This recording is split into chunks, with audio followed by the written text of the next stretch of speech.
Chapter 725. Charging out of the shrouded sky, Lin Jin could once again see the clear sky. The golden-winged monster praised, saying that Brother Lin was truly ruthless. This was a brilliant move. First, he let the water out to numb the enemy, then suddenly struck the water with lightning. No matter how high the enemy's cultivation level was, as long as they were submerged in the water, there was no way they could avoid it. Moreover, the purple lightning on that needle was so powerful that even an immortal would have to take a few jars of it.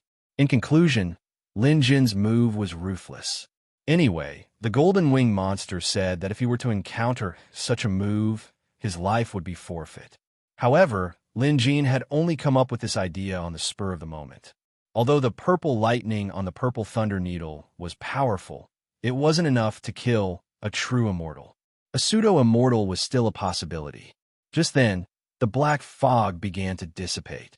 Rewinding time to a moment ago, Lin Jin was contemplating whether to charge into the forest of pagodas. Somewhere deep within the forest, Patriarch Xue Pao was sitting cross-legged on an empty ground, holding a glowing Buddhist scripture in his hand. It looked like he was chanting, but in reality, his eyes were constantly scanning his surroundings as his brows furrowed. Patriarch Xue Pao, didn't you say that Lin Jin would definitely charge in? If that's the case, the killing formation we set up would be effective. With the combined strength of two true immortals, Lin Jin would surely die no matter what supernatural powers he has up his sleeves. But why hasn't he come in yet? A voice rang in Patriarch Xue Pao's ears. It was a telepathic message. Without moving his lips, Patriarch Xue Pao replied, "Don't be impatient, Cult Master. Our setup and plan are flawless. Based on my understanding of Lin Jin, he will definitely come in. Let's wait a little longer." That being said, as time passed, Patriarch Xue Pao found it difficult to confirm his previous conjecture. That Lin Jin is just a mortal, yet he managed to kill our vice cult master. Who is this man? Patriarch Xue Pao, it was your idea to deal with Lin Jin. Now that our beast god cult has suffered such a huge loss, you have to give me an explanation for this. The cult master's voice came again. Patriarch Xue Pao was vexed. Truth be told, ever since he decided to borrow the power of the beast god cult to deal with Lin Jin, things had been going smoothly. But the problem was when Lin Jin showed up. He had seen the deputy hierarch of the beast god sect before. He was extremely strong and was a rare physical body immortal. Moreover, he was a physical body immortal who had cultivated to the perfected immortal realm. Even at his peak, Patriarch Xue Pao might not be a match for someone like him. Yet, he died in Lin Jin's hands. When he heard the news, Patriarch Xue Pao was stunned. He even thought that it was fake news. However, Patriarch Xue Pao knew that he had to remain calm. Instigating the beast god cult to attack the Jade Dragon Kingdom was Patriarch Xue Pao's plan. Now that there was a flaw in his plan, the beast god cult would surely blame him. Left with no choice, Patriarch Xue Pao could only say that Lin Jin had enough treasures and artifacts on him to recoup his losses. Of course, in order to instigate the beast god cult to deal with Lin Jin, Patriarch Xue Pao had mentioned that Lin Jin had a god stone. God stone was, in fact, the legendary Heavenly Axiom's foundation stone above the 9 heavens. It was also a divine item that triggered the great calamity of immortality. Back then, the immortal emperor disrespected the Heavenly Axiom and tried to stand on equal footing with the Heavenly Axiom. That was how he met with such a disaster. However, an immortal emperor was still an immortal emperor. The strongest immortal unfettered had existed for countless years. Before he died, the immortal emperor shattered the Heavenly Axiom's foundation stone, scattering it into the world. This was the God Stone. Patriarch Xue Pao had told Lin Jin the same thing. Of course, he hid some details. Why did Patriarch Xue Pao want to cause trouble for Lin Jin at all costs? Vengeance was only one aspect. If it was just a grudge, Patriarch Xue Pao wouldn't be so persistent. The main reason was that Patriarch Xue Pao knew that Lin Jin had a God Stone. This was a secret that only he knew. The Ghost Blood Beast was a rare beast that Patriarch Shui Pao had refined using his own supernatural powers. When Lin Jin took it for himself, Patriarch Shui Pao used a secret spell to peek into Lin Jin's secrets. He sensed the god stone's aura. The last time he told Lin Jin the story about the immortal emperor and the heavenly axiom's foundation stone, he was just testing Lin Jin to see if the latter knew about the god stone. In the end, either Lin Jin's acting skills were superb or Patriarch Shui Pao had no idea that he possessed the heavenly axiom's foundation stone fragment that everyone else could only dream of. If it was the latter, Patriarch Shui Pao felt that his chance had come. If he could claim the god stone in Lin Jin's body for himself, with Patriarch Shui Pao's knowledge, he could definitely become invincible. Patriarch Shui Pao was confident of this. His speculation wasn't baseless. Other than the god stone aura he sensed earlier, Lin Jin's rise to power was also another piece of evidence. As a mortal with no roots or foundation, Lin Jin's rise to power was too fast. Patriarch Shui Pao even carefully analyzed Lin Jin's so-called backer, that curator. In the end, Patriarch Shui Pao came to the conclusion that curator was most likely Lin Jin himself. There were so many advantages to this. Lin Jin could use a non-existent person to attract everyone's attention, while Lin Jin could keep a low profile. This was an experienced move that Patriarch Shui Pao admired. In other words, Lin Jin's rapid rise to power indirectly proved that he had the heavenly axiom's foundation stone inside him. Hence, this was Patriarch Shui Pao's real goal. The Patriarch Shui Pao had only dragged in the Church of the Beast God because he knew that he was not strong enough and needed help. According to the plan, once he obtained the God Stone, Patriarch Shui Pao would take it for himself. The Beastman cult was merely a tool he was using. Right now, there were some flaws in the entire plan. However, Patriarch Shui Pao felt that the overall situation was still under his control. Just then, Patriarch Shui Pao realized that his buttocks were getting a little wet. Looking down, he realized that he was surrounded by water. Where did this water come from? Patriarch Shui Pao was stunned. He turned to where the Beastman cult's leader was hiding. The latter and the other three Beastman cult emptiness immortals clearly didn't know what was going on either. The next moment, the water came crashing down. This is Lin Jin's supernatural power. Patriarch Shui Pao immediately made up his mind. What do we do now? The Beastman cult's leader wanted to fly up, but Patriarch Shui Pao held him down. Don't panic, cult leader. This is Lin Jin's test. Test? The Beastman cult's leader was stunned. Patriarch Shui Pao continued to explain, Lin Jin is a cunning brat. He's probably afraid of an ambush, so he didn't dare to come in himself. Instead, he's attacking with water. We have to stay calm and not panic. Don't act recklessly either. If we do that, Lin Jin will rush in immediately and we'll attack him then. We'll catch him off guard. Chapter 726. It was a good plan, and he managed to convince the Beast God's cult master once again. All right, Ancestor Shui Pao, I'll trust you one more time. However, I'll say the ugly words first. If something goes wrong again, I won't ask for your opinion on what to do next. Do you understand? Also, since my vice cult master is dead, you should be my vice cult master. Patriarch Shui Pao agreed. He had no choice. He still needed Shui Pao's help, so they couldn't afford to fall out so soon. Moreover, if it weren't for the Beast God's ghost cage, Patriarch Shui Pao wouldn't have dared to come out from underground. Hence, they waited patiently. Even if they were drowned, they wouldn't understand.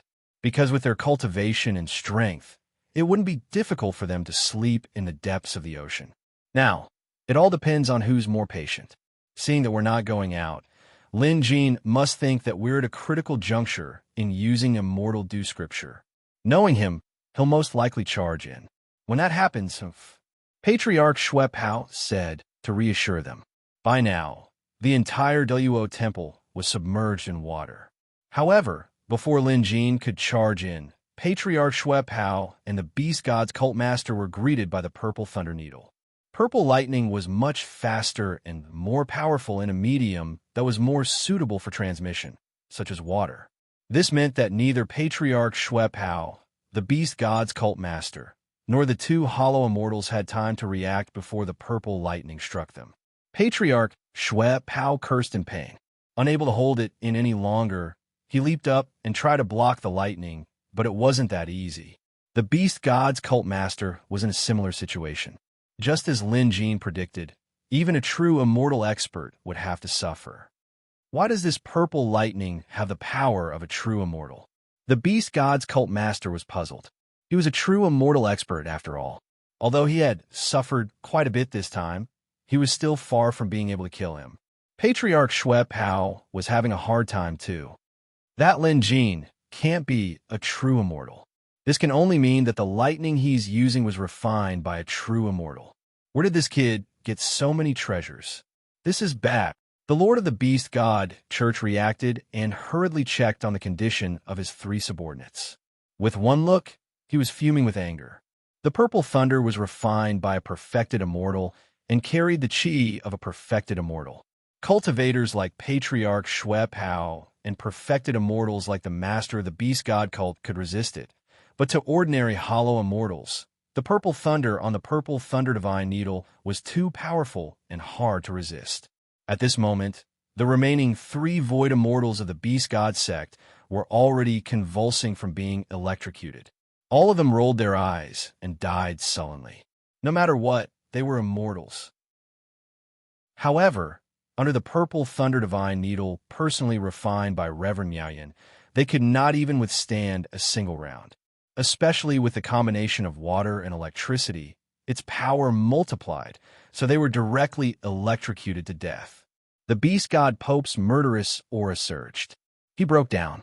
In the beginning, there were 9 immortals in the Beast God sect, and they were extremely powerful.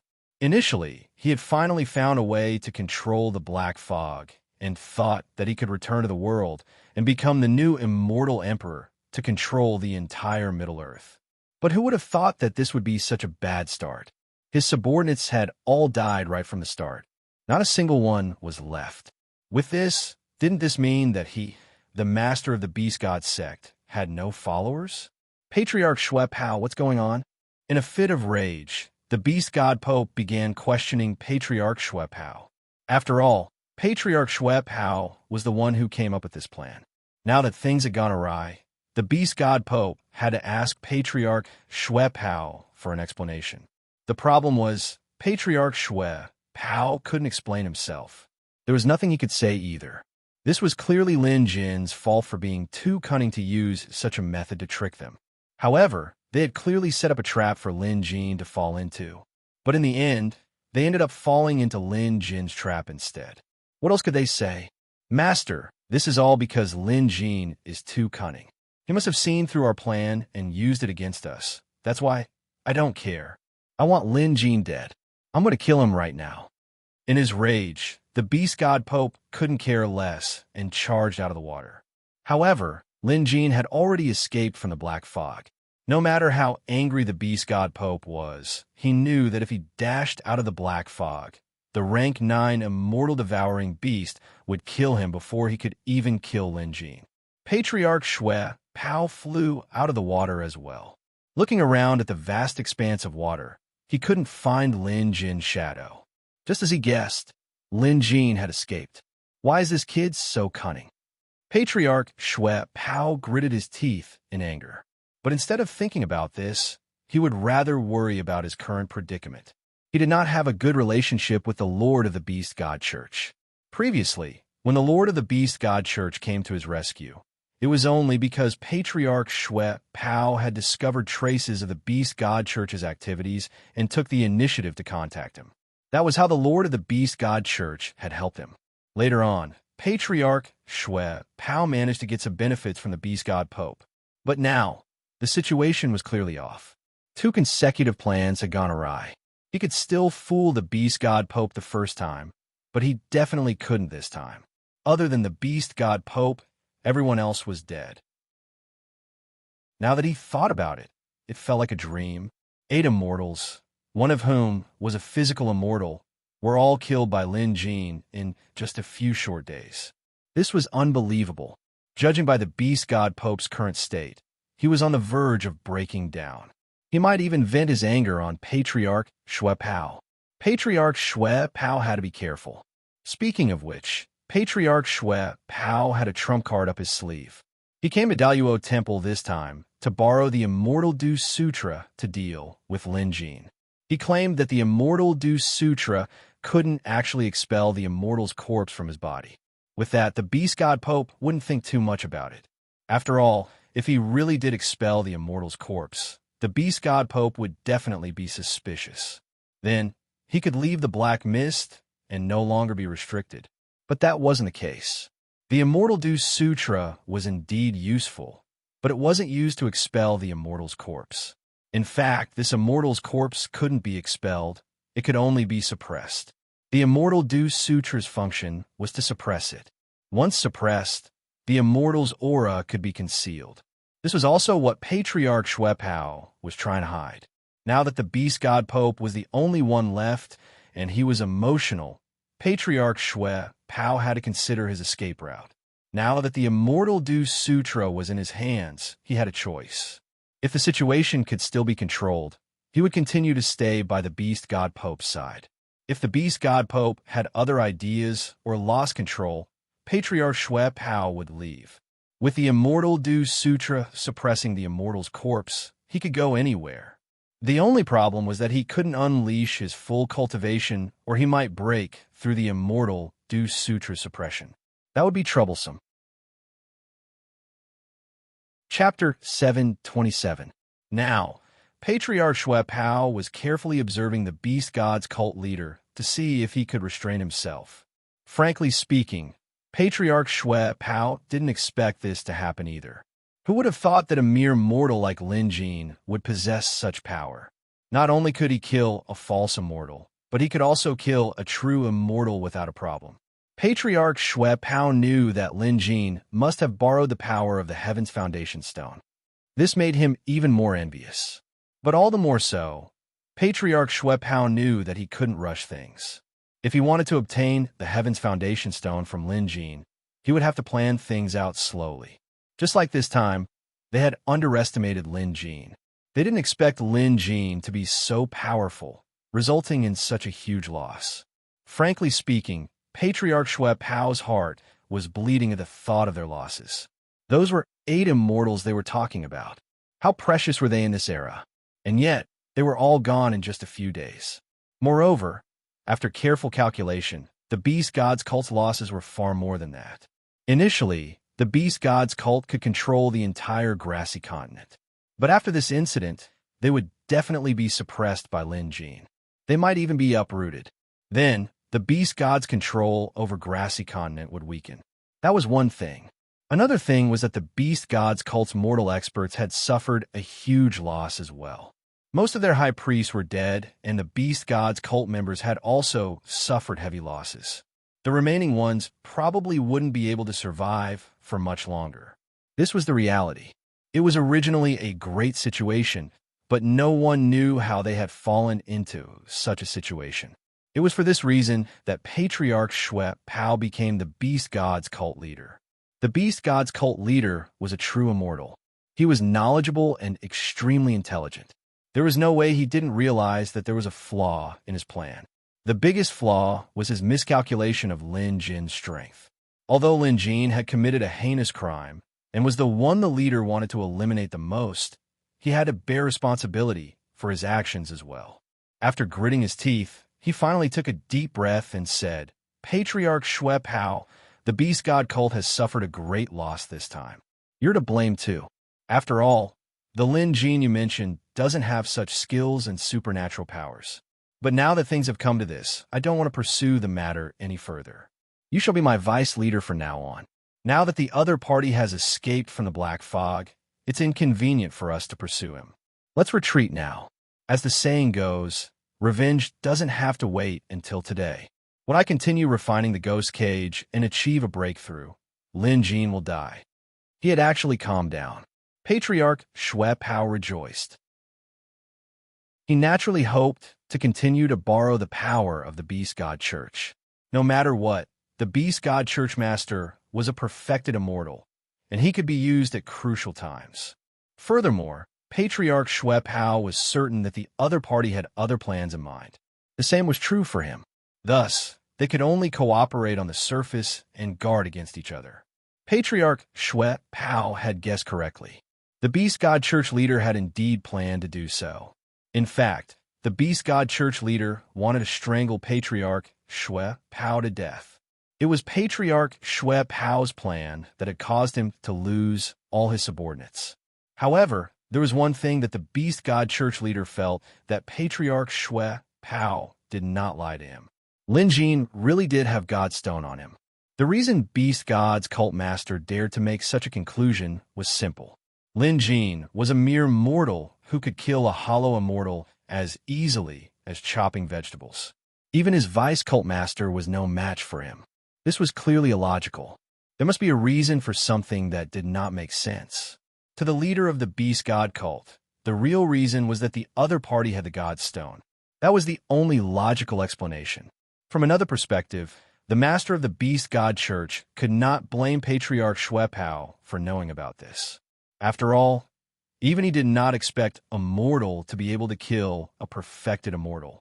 He was also responsible for the mistake. He had to be careful with his next plan. He could not afford to make the same mistake again. Even if he were to attack, he had to kill Lin Jin in one strike. The Beast God Church was confident that the only thing holding him back was the black fog. He could only move around within the black fog. If the other party escaped from a black fog, he would have no way of dealing with them. Next, he needed to further condense the infernal ghost cage. If he could raise this sword magic treasure to another level, he could even cover half of the state with the black fog. It would be much easier to kill the other party then. Now was the time for a tactical retreat. Outside the black mist, Lin Jin was stunned as he watched the mist slowly dissipate into the distance. To him, the Divine Beast Cult and Patriarch Xue Pao wouldn't sit idly by after suffering such a huge loss. There was a high chance that they would come for him. Lin Jin had already thought about what to do next and was prepared for a huge battle. Yet, the other party ran away. There was no hesitation at all. This made Lin Jin wary. The other party was adaptable. By running away, he definitely didn't want to let this matter go. He must be looking for a chance to make a comeback in the future. After giving some thought, Lin Jin thought it was a good idea. He wasn't confident that he could fight two true immortals at the same time. Lin Jin was even sure that the Black Fog's area of effect could no longer expand. If the other party could expand its area of effect by 5 or even 10 times, it would be difficult for Lin Jin to escape a true immortal's pursuit. Let's fight another day then. Lin Jin looked down at Daluo Temple and immediately used his 4 Seas Freedom Gourd to collect the water. After all, the other party had dispersed the black fog. If this much water were to pour out, it would be the biggest flood in history. After all, the water Lin Jin released was enough to fill up an inland sea. Collecting water was also one of the 4 Seas Freedom Gourd's supernatural powers. After the flood subsided, Daluo Temple reappeared. Lin Jin lowered his head to look at the temple that had been cleansed of the stench of death and blood. When Lin Jin summoned the water earlier, he had actually protected Daluo Temple tightly. Not even the plants were damaged by the water. Now that Lin Jin had absorbed all the water, Daluo Temple looked just like before. However, the temple no longer had any monks who chanted scriptures or prayed to Buddha. Lin Jin's expression darkened once again. The Beast God's cult had indeed suffered a loss this time, but wasn't it the same for Lin Jin? Lin Jin was good friends with Daluo Temple's abbot and rectors. No one else could avenge Daluo Temple after the Beast God's cult and Patriarch Xue Pao massacred them, but Lin Jin had to. Just then, several figures ran up from the foot of the mountain. When Lin Jin took a closer look, he was dumbfounded. They were all young monks, and Lin Jin recognized the one leading the group. It was Jin Yan. Back then, they became friends after a fight. Despite his young age, this monk was powerful and had an abhorrence of evil. He was a decent person, and Lin Jin thought Jin Yan would die in Daluo Temple. To think that he managed to escape. Appraiser Lin. With a sorrowful expression, Jin Yan went forward and knelt down to pay his respects. This was a rare sight in the past. The young monks following Jin Yin bowed as well. Lin Jin quickly helped them up. Chapter 728. Daluo Temple's Mahavira Hall. Although the place was usually quiet, the abbot and many rectors would come here daily to do their homework and chant Buddhist scriptures. But at this moment, it was completely empty. Even with Lin Jin, Jin Yin, and the others present, the place was still deserted, because they were the only ones left in Daluo Temple. The thousands of monks here had all died in the hands of the evil immortal. This was what Lin Jin told Jin Yin, and it was also what Jin Yin saw himself. In fact, when the black fog shrouded Daluo Temple, the abbot could tell how serious the situation was. He immediately ordered the temple's younger generation to follow Jin Yin down the mountain through the secret passage. When Lin Jin heard this, his heart skipped a beat. How many monks went down the mountain? Lin Jin asked. Jin Yin answered, 387. Lin Jin nodded. This answer confirmed his previous speculation. Daluo Temple's abbot knew something was wrong when he was shrouded in the black fog, but he didn't flee. The abbot must have known that it was impossible for them to escape. If they did, all of them would be killed. Therefore, the abbot and the monks of Daluo Temple chose to sacrifice themselves to protect the seed of Daluo Temple. This was what it meant to sacrifice oneself for justice. With this, although Daluo Temple was in trouble, their incense was preserved. Given time, they would surely be able to flourish once again and achieve greatness. Lin Jin knew what the abbot was thinking, so he decided to help him out. Jin Yin wanted to say something, but Lin Jin knew what he was about to say, so he spoke up first. Master Jin Yin, there's no need to worry. Daluo Temple's crisis has something to do with me as well. Given the current situation, I can't just sit back and watch. From now on, Daluo Temple's problems will be my problems. His words were as heavy as 1,000 pounds. Jin Yin was relieved to hear this. Truth be told, if he were to lead his disciples alone, it would be impossible for him to maintain Daluo Temple's reputation. Reputation was something that had to be matched with corresponding strength. Without sufficient strength, they wouldn't be able to maintain their reputation. When that happened, some people would come looking for trouble and use this as a pretext to trample on Daluo Temple. Never doubt such a thing. In the past, when the experts of Daluo Temple were around, no one dared to cause trouble. However, without the abbot and the hall masters around, the enemies of Daluo Temple and the conspirators who had been eyeing this place would definitely swarm in. But with Lin Jin's words, Daluo Temple wasn't afraid anymore. In terms of deterrence, Lin Jin's reputation was 10 times greater than Daluo Temple's. It wasn't an exaggeration, it was a fact. In the past, Master Abbot and the rectors had mentioned something similar.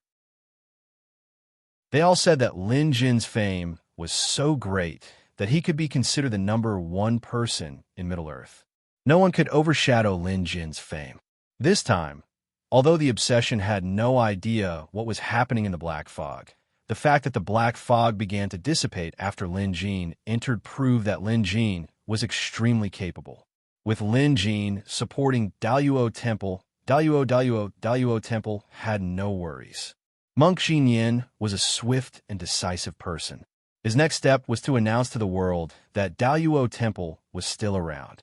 On the other hand, he swore to take revenge on them. Jin Yin was a resolute man. His next step was to announce to the world that Daluo Temple was still around and also to take revenge. Lin Jin could help with this. Among the 300 or so monks who survived, there were some who were older and had higher cultivation levels. They were qualified to be rectors of their respective halls.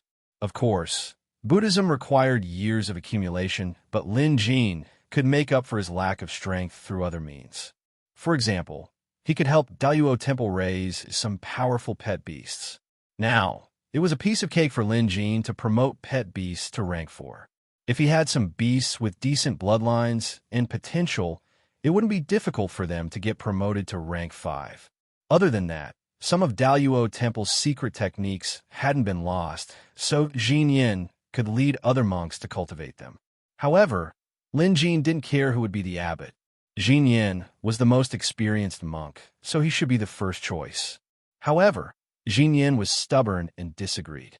When Lin Jin asked him why, Jin Yin said he wasn't qualified enough to take on such a heavy responsibility. Lin Jin then asked who was more suitable. Jin Yin said, "Appraiser Lin, you can cultivate in my stead and take on the role of abbot temporarily." Lin Jin felt a headache coming on. This Ji Yin really dared to dream of anything. How dare he scheme against Lin Jin? There was no way Lin Jin would agree to this. More importantly, Lin Jin had never considered taking on a role of a monk, not even for a short period of time. However, Lin Jin could understand Ji Yin's reasoning. Indeed, not everyone could become the abbot of Daluo Temple. The previous abbot was a man of integrity and talent. Be it in terms of experience, morality, dharmic teachings, or cultivation, he was able to hold his own and keep the situation under control. Of course, this was not a problem for him. As for Jin Yin, he paled in comparison. Be it in terms of experience, morality, dharma, or cultivation base, he was far behind. Even though Daluo Temple had suffered a great calamity and he had become the most experienced, it was still a burden that his obsession could not bear. It wasn't that he didn't want to shoulder the responsibility, but it wasn't something that could be done by force. Jin Yin had Daluo Temple's best interests at heart. If he became the abbot, Daluo Temple would surely go downhill. But if Lin Jin took over, Daluo Temple could rise again. The difference between the two was too great. However, Lin Jin clearly had no intention of taking on this job. Jin Yin knelt on the ground and refused to get up. This put Lin Jin in a difficult position. Fortunately, Lin Jin had an idea. He planned to get Hui Yuan to be the abbot. After all, Hui Yuan had some connections with Daluo Temple. His qualifications, dharma, and cultivation were unquestionable. As for his morality, who would know if Lin Jin didn't mention it? In any case, Lin Jin thought Hui Yuan was the most suitable person. The only problem was how to get him here. Black mist, that was definitely the most suitable item, but couldn't be obtained in such a short time. Still, that didn't stop Lin Jin from painting a picture of success for Jin Yin and the others. Lin Jin told them that he would find them an abbot who was both virtuous and talented, and a true immortal at that. However, Lin Jin could tell that Jin Yin and the others didn't believe him. Suddenly, Lin Jin thought of something that might have an effect similar to the Phantom Cage of Hell. Everything proceeded as planned.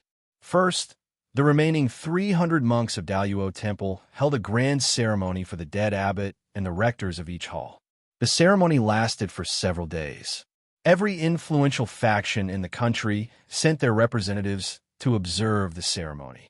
Some of them were sincere, while others were just using this opportunity to test the strength of Daluo Temple. Chapter 729. Everyone who came to Daluo Temple behaved themselves, no matter which faction they came from. Daluo Temple had a few monks guarding the entrance, and each of them had a rank 4 guardian beast by their side. Each of them looked dignified and possessed extraordinary Buddhist powers. That wasn't all. As soon as the group entered, they saw a wolf with a shadow, aura, lying not too far away.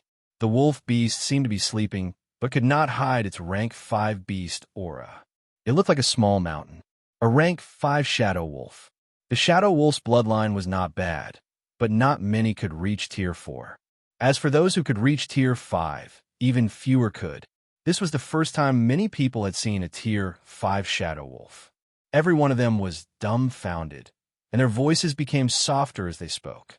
After all, everyone knew very well how powerful a rank 5 beast was. Even if some of the people from the major forces were used to seeing rank 5 beasts, they still paid attention at this time. Everything else aside, Daluo Temple's ability to retain its strength after almost being wiped out was truly remarkable. No one dared to underestimate it anymore. In fact, this shadow wolf was the one Lin Jin kept in his yard. It had always been rank 4, but after Lin Jin returned, he upgraded it to rank 5. Usually, the shadow wolf was fed well at home and was chubby from Shanger's care. But in reality, it was just a guard with nothing special to do. Since Daluo Temple was in trouble this time, they were lacking in strength, so Lin Jin brought the shadow wolf here to bolster their reputation. The rank 5 Shadow Wolf was given a Buddhist guardian beast and a position in Daluo Temple. This was considered a good deed and a good job for the Shadow Wolf. It would be a good home for the Shadow Wolf. In fact, Lin Jin didn't just give the Shadow Wolf a job. If the guests ventured further inside, they would see another special monk. Or rather, a monk ape. A white ape who was over 20 feet tall and dressed in oversized monk robes. Lin Jin dragged White Ape over as well. Since there wasn't much to do at home, Lin Jin decided to let White Ape become a monk. Learning Buddhism was a good thing. At first, White Ape was reluctant, but after being persuaded by Lin Jin's kind words, he had no choice but to come. But after arriving, White Ape realized that Daluo Temple wasn't a bad place. Due to his relationship with Lin Jin, White Ape enjoyed a high status in Daluo Temple. He was considered Obsession's senior and junior brother. In other words, they were peers. Jinyan was currently the first seat of the Enforcement Hall, while White Ape was also the first seat of the Devil Suppression Hall. This time, all the monks who met White Ape would bow to him with Buddha's power and respectfully address him as chief monk. This directly satisfied all of White Ape's vanity. Hence, White Ape was quite satisfied with his new job. Even if Lin Jin chased him away, White Ape wouldn't leave. He had made up his mind to stay in Daluo Temple as its abbot. Come to think of it, White Ape was the second-rank 5 pet beast Lin Jin had found for Daluo Temple. White Ape, in particular, was a unique species. After donning the monk's robes, he exuded a unique Buddhist aura. Anyone who saw him would feel the power of treasures and couldn't help but bow in greeting, dispelling any distracting thoughts in their minds. In Jinyan's words, the Shadow Wolf was suited to be a guardian beast, while White Ape was more suited to be a monk. Lin Jin wasn't lying when he said this would be beneficial to White Ape. White Ape had a unique personality. If he could stabilize his personality through Buddhist studies, his achievements in the future would be even greater. Even without Lin Jin's help, White Ape might break through to rank 6 on his own. Lin Jin was looking forward to it, hoping for it to happen. As for Daluo Temple, other than having the Shadow Wolf and White Ape become monks, Lin Jin himself stayed at Daluo Temple for 3 days. Just like what the others said, Lin Jin was now so famous that even Lin Jin himself didn't know about it. This time, he finally got a glimpse of it. No matter who it was, after learning that Lin Jin was at Daluo Temple, they immediately came to visit him. The number of guests who came in the next 2 days was several times more than before. After all, some factions who had no intention of coming to Daluo Temple hurried over after learning that Lin Jin was there. At the same time, news of how Lin Jin dealt with the allied army of the grassy continent's 5 countries slowly spread. Similarly, Lin Jin's name was added with an exclamation mark. However, Lin Jin felt that it was about time.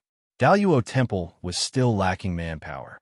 Most importantly, they needed an abbot, a pillar of support.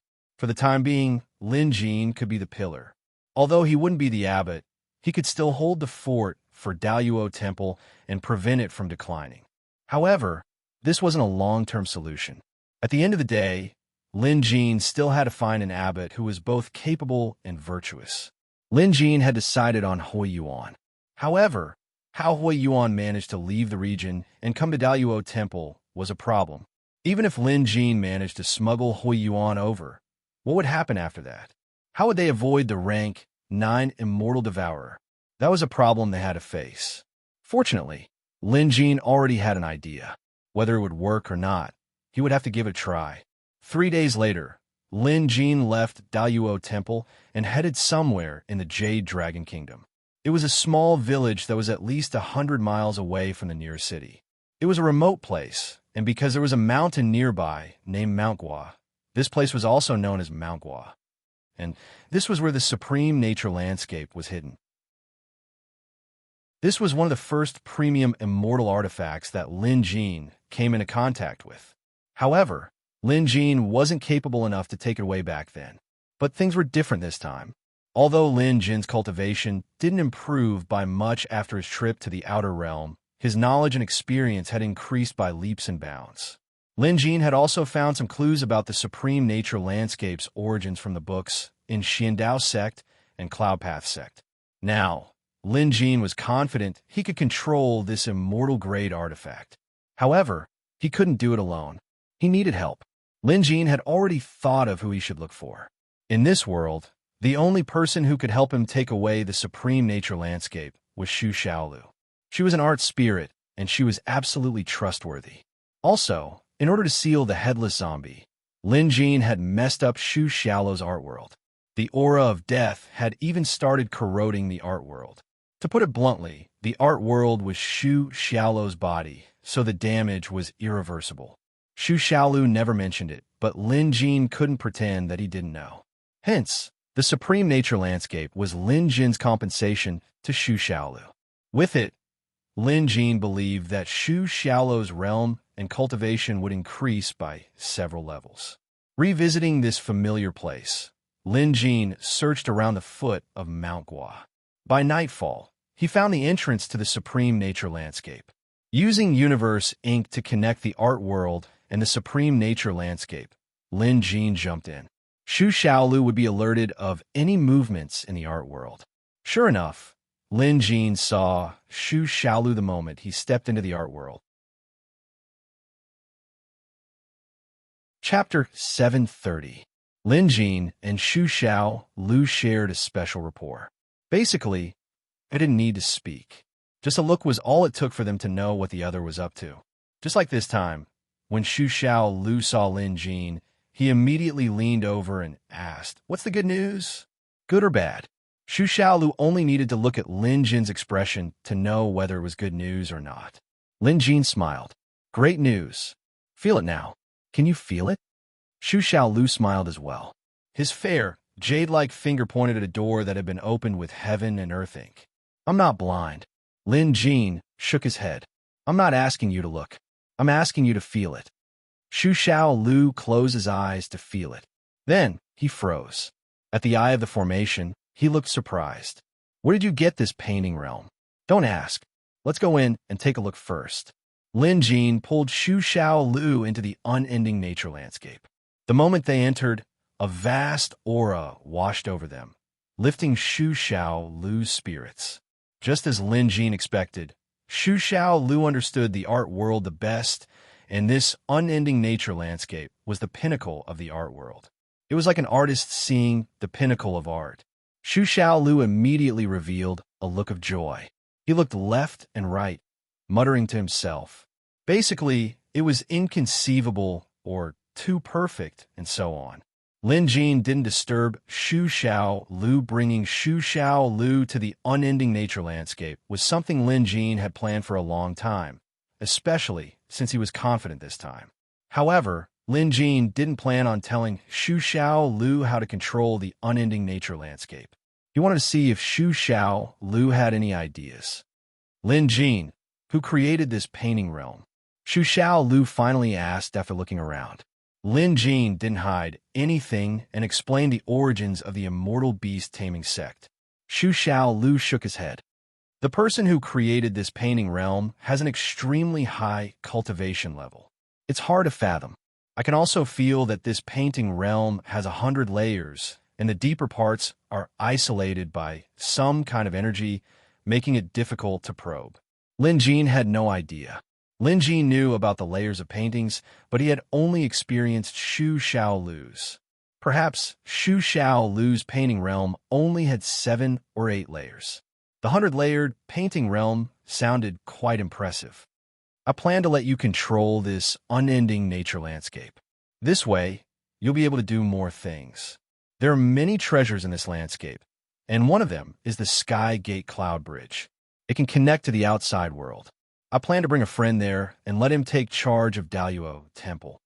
Lin Jin explained his plan to Lin Jin. Lin Jin briefly explained Hui Yuan's situation to Xu Xiaolu. Xu Xiaolu nodded in agreement.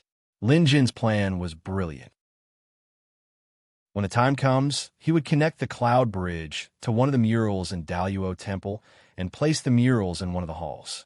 Then, Hui Yuan would be able to preach to the monks in Daluo Temple through the murals. At the same time, he would be able to handle some of the affairs in Daluo Temple. The main reason was that with a true immortal like Monk Huiyuan around, there was no need for him to worry about Daluo Temple anymore.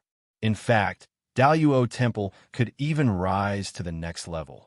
After all, Huiyuan was a true immortal of Buddhism. He might even be a true immortal expert with the highest realm and knowledge of Buddhism in this world. Shu Xiaolu reached out and pressed on the wall. It was as if he could reach the core of the painting. At the same time, he said, "Lin Jin, you're right. This unending nature landscape is truly marvelous. It's even more brilliant than my painting realm. Also, there are many halls and treasures here that were moved in from the outside world. In other words, everything here is real. They weren't items created by the painting realm and could be used in the outside world." Lin Jin also knew that Beast Taming Sect had indeed moved their entire sect here during the great calamity of immortality. This included many treasures and even some cultivation techniques. For example, the Heaven's Path Sword invitation that allowed the breezy monster blade to level up. There was also the highest level Beastmaster scroll here. Even Lin Jin learned cloud manipulation here. From the looks of it, the unending nature landscape was filled with treasures. Lin Jin told Shu Xiaolu about how to control the unending nature landscape. Simply put, it was to become the painting spirit of the unending nature landscape. This was just like obtaining administrator rights. Wouldn't he be able to do whatever he wanted? Shu Xiaolu nodded. This was indeed the only way. Lin Jin also told her about some specialized skills. With this, it was possible for her to become the painting spirit of the unending nature landscape. To become the painting spirit of this painting, you have to enter the final layer, the origin painting realm. This is the only way. It was obvious that Shu Xiaolu was tempted. She didn't tell Lin Jin that the headless zombie's aura had greatly affected her painting realm. It was almost impossible to cure, and she could only barely maintain it. If she could truly control this unending nature landscape, she would have many ways to suppress the aura. Her cultivation and skills would also improve by leaps and bounds. How do I enter the origin painting realm? Lin Jin was clueless. At times like this, both of them needed to work together. Only by working together could they enter the origin painting realm and make Shu Xiaolu the painting spirit, the master of this place. It's actually simple. We just need to find the corresponding door, just like the stairs in the attic. I haven't mastered the unending nature landscape yet, so I can't teleport directly. We can only search bit by bit. Shu Xiaolu knew that things would get troublesome, so she gave Lin Jin a heads up. Don't worry, I'm willing to search for 8 to 10 years here. Lin Jin was straightforward. He wasn't bluffing. If it was necessary, he could continue searching for her. Shu Xiaolu nodded with a smile. Both of them worked together and began searching for the entrance to the next layer. Because Little Book Building itself was a painting spirit, they quickly found the passage to the first level of the painting world and the door to the second level of the painting world. That's easy, Lin Jin said. Shu Xiaolu shook her head. This is only the first layer. Of course it's easy. It gets harder the further we go. Indeed, this was the unending nature landscape with 100 layers. It might be easy at the beginning, but it would only get harder later on. After all, the great immortal who created this unending nature landscape wouldn't have any defensive measures. Who knows? Lin Jin and Shu Xiaolu might run into unimaginable trouble. Both of them successfully entered the second layer. The second layer didn't look too different from the first, and Shu Xiaolu soon found the entrance to the third layer as well. Lin Jin wanted to know if there was a shortcut to the 100th layer, but Shu Xiaolu gave him a curt answer. Impossible. Unless they could completely master the unending nature landscape, they could only go down one layer at a time. After half a day, Lin Jin and Shu Xiaolu reached the 43rd layer. Chapter 731. Even though Lin Jin was following Xiao Shu Lu, he couldn't really be of much help. He watched as Xiao Shu Lu searched for the Sky Gate Cloud Bridge each time they entered a deeper level. However, Lin Jin could tell that the art realms after the 40th level were much stranger than the previous ones. There were large boulders here. Everywhere Lin Jin looked, he could only see strange rocks that covered the entire world. Otherwise, it would be a vast ocean with no place to stand. Lin Jin felt as if he had gone on a tour of various geographical locations in just half a day. His favorite was the 46th level. Everywhere he looked, he could see green mountains and clear waters. Mountains and rivers were connected. It was impossible to find such a picturesque world in the outside world. The differences between each level are too great. It doesn't feel like they were created by the same person. Lin Jin voiced his opinion. Xiao Shulu nodded. That's right. Each level has a signature. So far, I've seen at least 3 signatures. This means that this place contains at least 3 people's works. Lin Jin's heart skipped a beat at this. Someone who could create an art realm was definitely no ordinary person. They were at least at the true immortal realm, and some are even immortals at leisure. In that case, the creation of the unending nature landscape must have many secrets that no one knew about. Perhaps even the remnant soul, immortal Du Li, who Lin Jin met last time, didn't know about the unending nature landscape secrets. This piqued Lin Jin's curiosity. Perhaps he could learn something interesting from the unending nature landscape. Lin Jin asked Xiao Shu Lu what the 3 names were. Xiao Shu Lu told him that the 3 names were Huang Long Gong, Li Jian, and Xian Xuanzi. Upon hearing these 3 names, Lin Jin was stunned. He had never heard of Huang Long Gong and Xian Xuanzi before, but Lin Jin seemed to have heard of Li Jian's name somewhere before. It was just that he couldn't remember where. Found it. Xiao Shu Lu found the Sky Gate cloud bridge of this art realm and immediately brought Lin Jin to the next level. This was the 48th level of the art realm. However, as soon as they entered this new world, both Lin Jin and Xiao Shu were flabbergasted by what they saw. Dark clouds covered the sky, and there was no light at all. Black mountains surrounded the area, and there was a deathly aura everywhere. One could see a Yellow Springs road extending into the distance, and countless corpses walked on it like walking corpses. Cries, howls, and strange noises filled their ears. Even though they knew that this was the painting world and not the real world, Lin Jin and Xiao Shu Lu still felt their scalps tingle. This is the Yellow Springs diagram. Lin Jin suddenly said. Xiao Shu nodded. Speaking of the underworld painting, Xiao Shu should be more familiar with it than Lin Jin. After all, Lin Jin had learned about it from Xiao Shu's library. Among the books on the 4th floor of the Heavenly Jade Academy, many of them were slowly collected by the small book pavilion over the past hundreds of years. Some of them were already unique books, and many of them came from various ancient tombs. After all, sometimes it was only from the tombs that one could dig out the real good things. As an art spirit, Xiao Shu was naturally interested in the various paintings that had been passed down for thousands of years. One of the books recorded a painting from the golden age of immortality. Yellow Springs. It was said that when the great immortal traveled the underworld, he used the neutral energy of yin and yang as a canvas to draw this painting. The Yellow Springs diagram was a demonic item to begin with. It didn't help with cultivation, but it could suppress all other demonic entities. More importantly, legend had it that this Yellow Springs diagram was connected to the real underworld. Lin Jin and Xiao Shu exchanged a glance. To be honest, no matter how precious this Yellow Springs diagram was, it wasn't worth much to Lin Jin. Of course, Xiao Shu Lu would treat it like a treasure. Let's continue downwards. I don't feel comfortable staying here, Lin Jin said honestly. Lin Jin was being honest. It would be strange if a living person like him could feel comfortable in a place where only the dead would go. The aura of death here was all-pervasive. If a living person stayed here for too long, they would be corroded by it no matter what cultivation level they were. Xu Xiaolu was slightly better. Of course, she wanted to explore the Yellow Springs diagram, but now was clearly not the time. Just like before, she began searching for the entrance to the next floor. Lin Jin followed closely behind. Looking at the seemingly real corpses around him, he felt a little scared. He couldn't help it. Lin Jin was brave, but this place was too creepy. With people walking around in all sorts of ways, it didn't matter how brave he was. This time, Xu Xiaolu was clearly quite nervous. She was currently walking on a path filled with corpses, and she found a sinister and terrifying hall.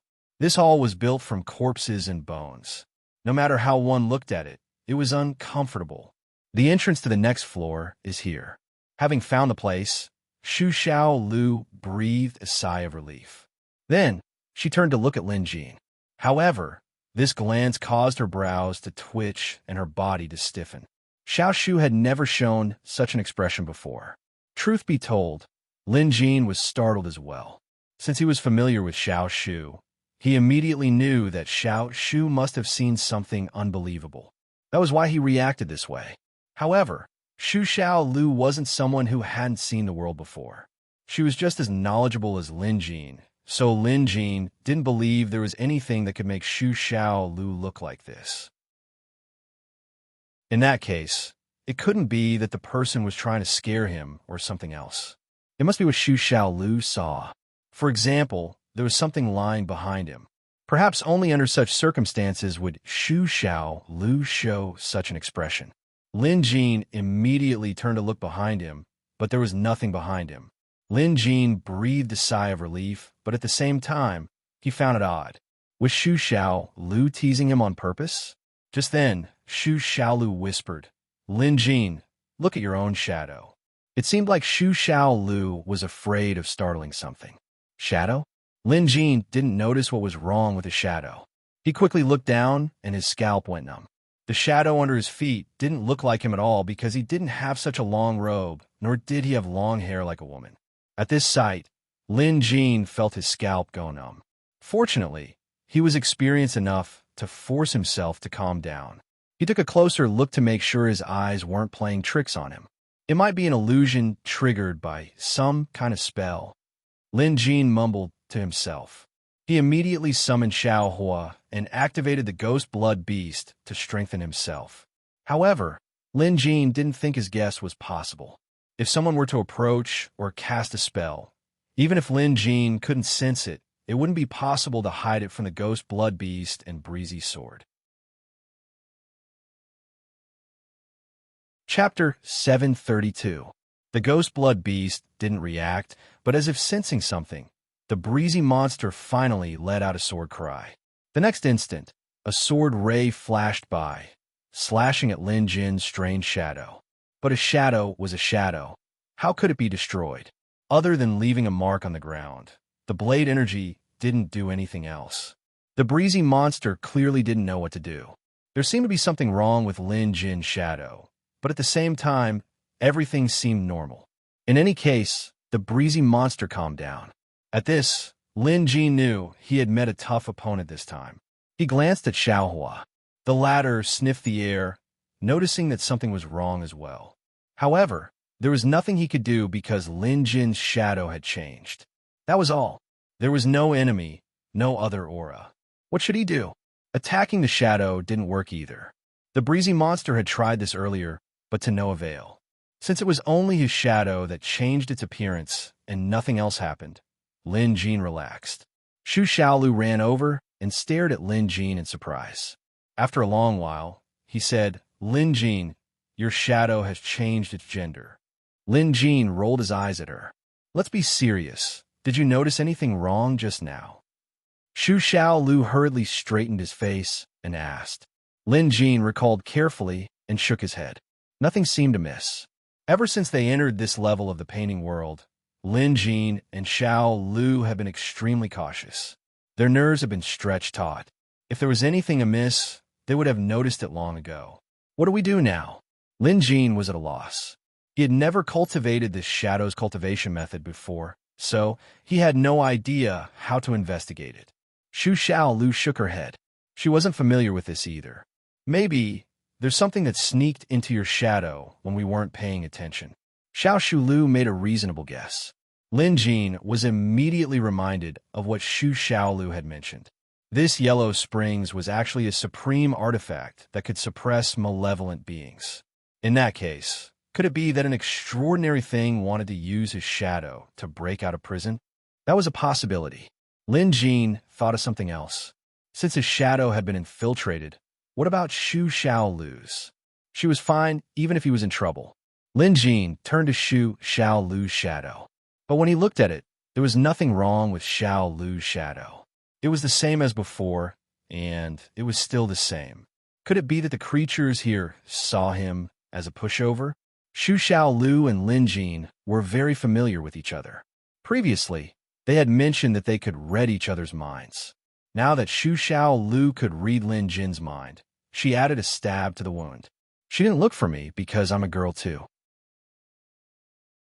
As the saying goes, opposites attract.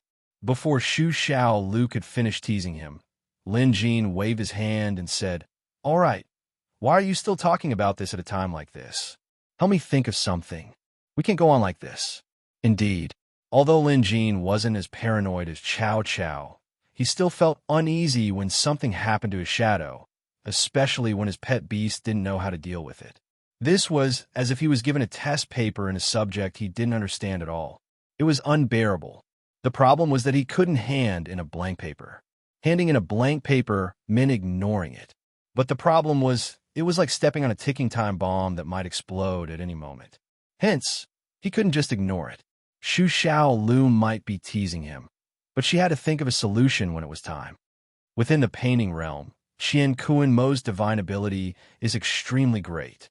Let's use the 7 stars sealing technique, and use Qian Kuan Mo to seal your shadow first.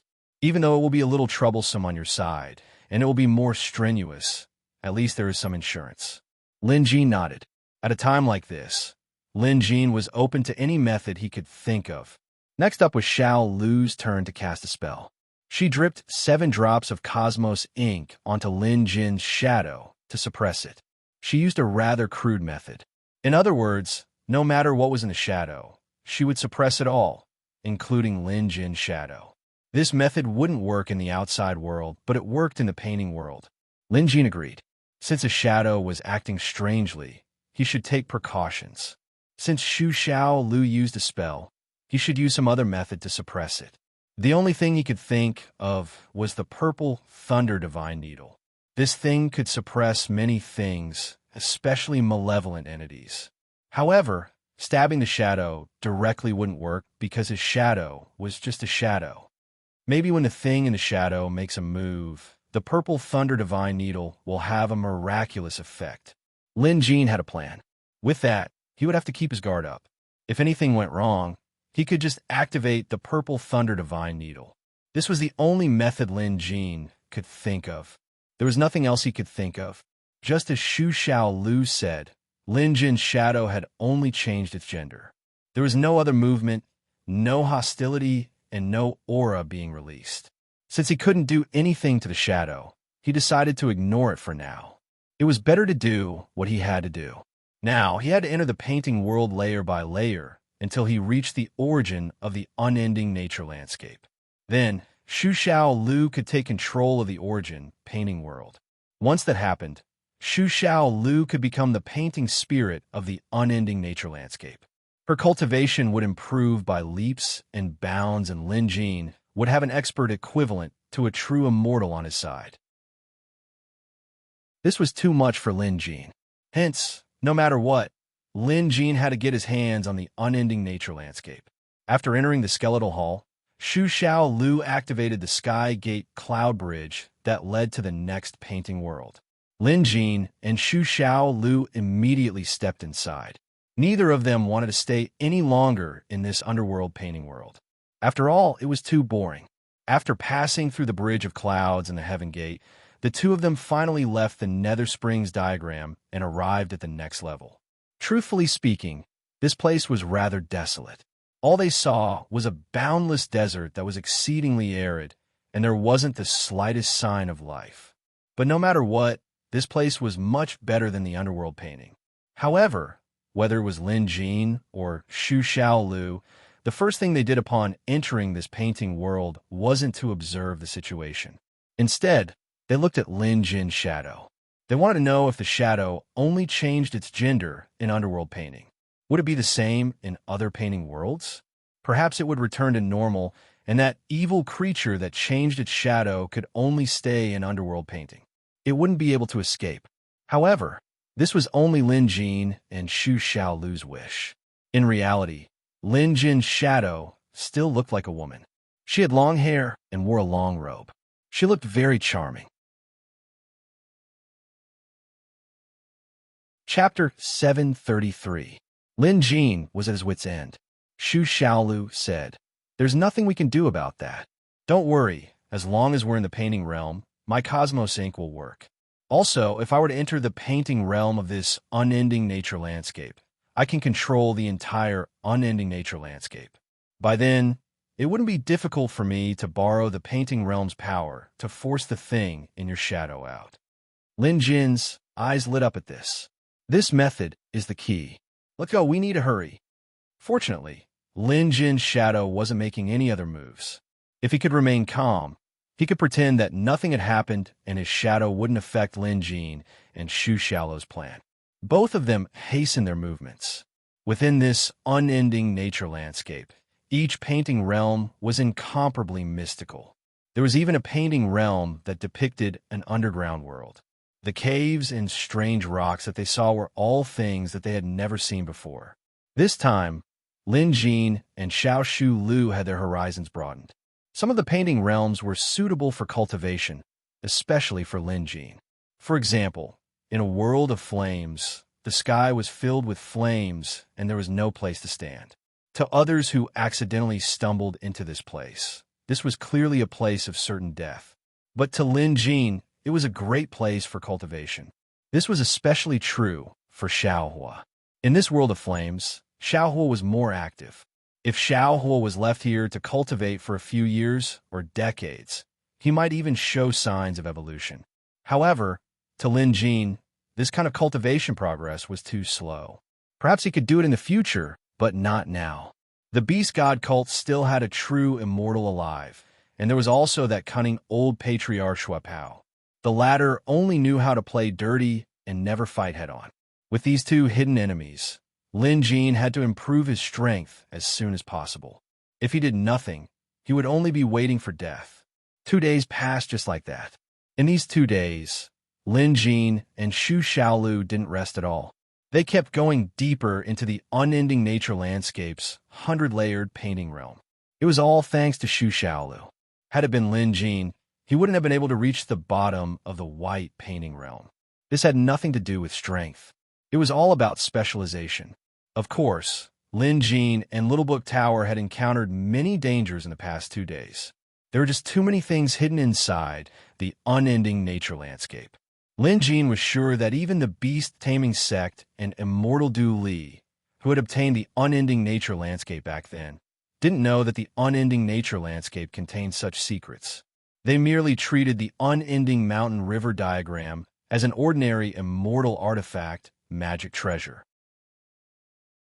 Moreover, Lin Jin was sure that the people who drew and crafted this unending nature landscape weren't from beast-taming sect. They were the 3 names Lin Jin and Xiao Shu Lu discovered earlier: Huang Longgong, Li Jian, and Xian Xuanzi. These 3 people had mysterious identities. Other than Li Jian, who Lin Jin found familiar, he had no idea who the other 2 immortals were, let alone Xu Xiaolu. Although they didn't know who these 3 were, Lin Jin and Xu Xiaolu had a common understanding. These 3 were definitely not nobodies. They were at least at the level of a carefree immortal. This was higher than Lin Jin's estimation from 2 days ago. His previous estimation of these 3 as true immortals seemed to be too conservative. True immortals didn't have the ability to create a 100-layered painting realm. Lin Jin and Xiao Shu Lu had now arrived at the 99th painting realm. This painting realm was rather unique. All they could see was a clear sky, white clouds, and a towering door. 3 doors with 9 eaves were engraved with dragons and phoenixes.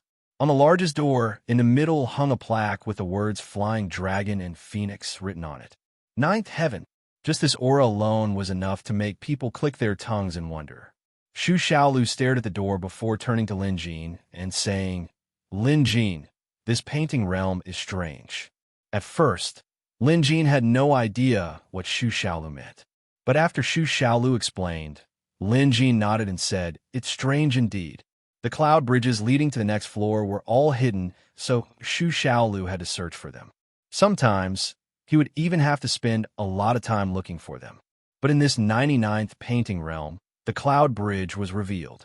It was the Sea of Clouds gate with the words Ninth Heaven written on it. This was a strange part. The person who designed this place clearly had no intention of hiding the final painting realm. As for where this final painting realm led to, no one knew. Perhaps there was a huge trap waiting for people to fall into it. Xu Xiaolu went over to investigate, but didn't find anything amiss. It was as if someone had gone through a lot of trouble to steal a treasure from a vault, only to be welcomed at the entrance. Things definitely weren't that simple. What should we do? Should we go in or not? Lin Jin asked. Xu Xiaolu smiled. Let's go in. Of course they had to. They had spent the past few days inside this unending nature painting. Now that the door was right there, whether it was a mountain of blades, a sea of flames, or something else, they had to go in and take a look. This was especially true for Xu Xiaolu. This was related to whether she could control this unending nature painting. The two of them made their preparations and then directly stepped into the huge door. In an instant, the two of them arrived at the last level, which was the 100th level of the Origin painting world. Upon entering, Lin Jin's pupils dilated, because this final painting realm looked so familiar. This wasn't the first time Lin Jin had seen this place. Xu Xiaolu noticed Lin Jin's abnormality, so she asked, "This is the Nine Heaven realm, the legendary realm of immortals." Lin Jin looked up at the layers of clouds that were so deep that he could see the sky. Above them, there were pavilions and terraces that looked majestic. There were also various flying beasts and immortals riding on the clouds. This was different from the Nine Heaven realm that Lin Jin had seen before. There were actually immortals here. "Those aren't real immortals," Xu Xiaolu said immediately. Xu Xiaolu was the first to speak. As an art spirit, Xu Xiaolu's understanding of the art world far surpassed Lin Jin's. In the art world, Xu Xiaolu could tell what was real and what was just a painting. Even if it could fool the eyes of immortals, it couldn't fool her eyes. At Xu Xiaolu's words, Lin Jin was enlightened. It was no wonder there were so many immortals in this Nine Heaven realm. So they were all drawn and didn't really exist. However, why was the final floor of this unending nature painting realm the Nine Heaven realm? After some thought, Lin Jin remembered something. What kind of place was the Nine Heaven realm? It was the real immortal realm back then, a place where immortal emperors and immortal almighty resided. Here, true immortals were as common as dogs, and even unfettered immortals could be found everywhere. When he thought of immortal emperors, a thought flashed across Lin Jin's mind. He finally remembered who the familiar Li Jian was among the 3 signatures he saw earlier. Chapter 734. Back at Xiandao sect, when he flipped through some immortal books, he found information about the immortal emperor's life. This almighty cultivator became an immortal 80,000 years ago. Before he became an immortal emperor, his name was Li Jian.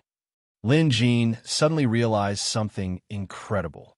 This unending nature landscape was created by an immortal emperor? Wait, other than immortal Emperor Li Jian, there were 2 others. One was Huang Longgong, and the other was Xian Xuanzi. Lin Jin had no idea who these 2 were, but he knew that they were no ordinary people.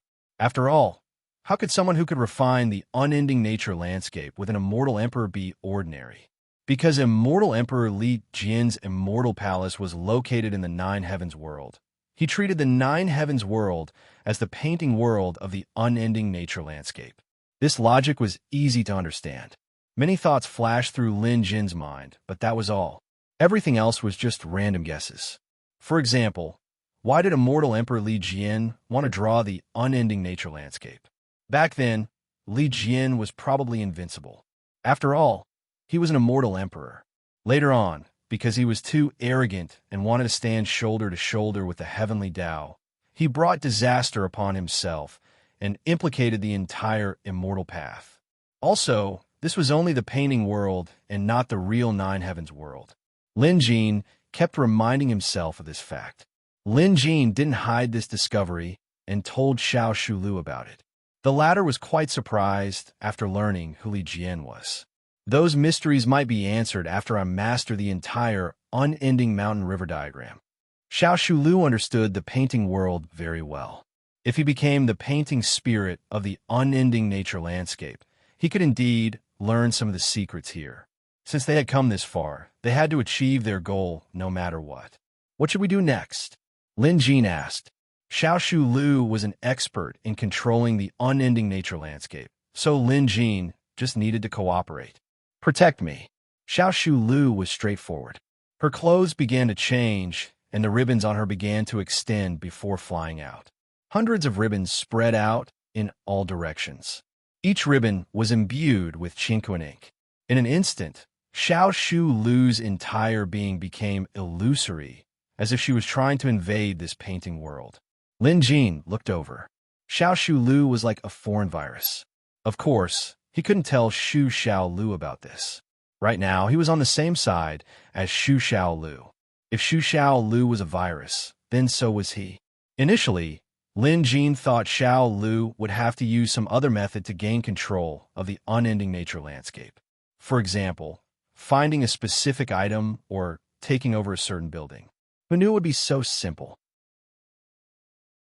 As long as Xiaolu entered the origin painting world, she could use a method similar to the ink pool to invade and control this place. What Lin Jin needed to do during this process was to ensure that nothing else disturbed Xu Xiaolu. It seemed like a simple task, but soon, as Xiao Shulu began invading the unending nature landscape, the mystical beasts and immortals in the nine heaven worlds stopped what they were doing and turned their heads to look at Xiao Shulu and Lin Jin. This scene was rather strange. After all, some immortals and ferocious beasts had their backs to this side, and their heads were turned 180 degrees. It was an extremely horrifying scene. Lin Jin had a bad feeling. He had just poked a hornet's nest. Patting the Four Seas Freedom Gourd, Lin Jin sprinkled some spirit water to protect himself. Then, he gripped the breezy sword and summoned Xiao Hua, ready for battle. But even so, Lin Jin felt his scalp tingle, because more and more strange immortal beasts and immortals were peeking their heads out from the nine heaven world to look over. Their expressions were furious, and their expressions and emotions were strangely the same. If these creatures were to charge at him, Lin Jin couldn't guarantee that he could hold them off. But it was too late now.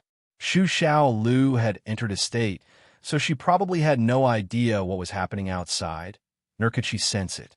Lin Jin had to hold on. Just watch. Don't come over, Lin Jin mumbled to himself. However, what he feared had come true.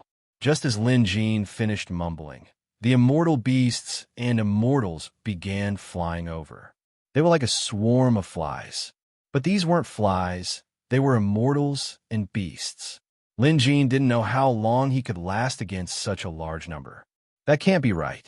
Xu Xiaolu said the immortals and beasts here are all drawn. If that's the case, they can't be compared to real immortal beasts and immortals. In that case, their strength must be greatly reduced. They might even be 100 times weaker. Lin Jin found a reasonable excuse. Other than that, these immortal beasts and immortals were behaving strangely. Although there were many of them, they were like marionettes. Both sides finally came into contact. Just as Lin Jin expected, these immortal beasts and immortals weren't as terrifying as they seemed. There was still a gap between them and real rank 6 immortal beasts and immortals. However, their strength should be around 50% of their original strength.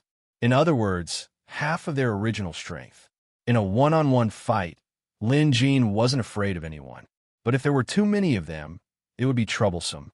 In just one exchange, Lin Jin was at a disadvantage. Fortunately, Xiao Hua was in his giant wolf form, or else Lin Jin would have been defeated. Rank 7 Xiao Hua's strength wasn't just for show. Now that he could transform into a giant wolf, he was more than 1,000 feet tall. From afar, he looked like a blazing inferno. This was the equivalent of a true immortal. With Xiao Hua holding him back, Lin Jin was finally able to hold his ground. Lin Jin figured that this was fine. As long as he could hold on for a little longer, Xu Xiaolu should be able to make a decision. He didn't need to win. He just wanted to stall for time until then. However, Lin Jin's beautiful wish wasn't going to come true easily. Soon, more immortals appeared in the sky above. They all wore the same eerie expression of rage as they charged down, casting spells and artifacts to bombard Xiaohua. That wasn't all. What truly shocked Lin Jin was the appearance of an immortal clad in colorful cloud armor above the clouds. Behind him was an immortal flag fluttering in the wind as a figure dressed in an emperor's attire appeared. This was a peerless immortal. Just by standing above the clouds, the aura he exuded was enough to make one feel suffocated and have the urge to kneel down and worship. There was also that dignified aura. Lin Jin immediately guessed this immortal's identity. Immortal Emperor Li Jian. Chapter 735. Lin Jin didn't expect to see an immortal emperor inside the unending nature landscape's origin painting. The immortal emperor looked equally furious, as if an ant had offended him, and he was going to use his immortal methods to punish those who dared to offend him.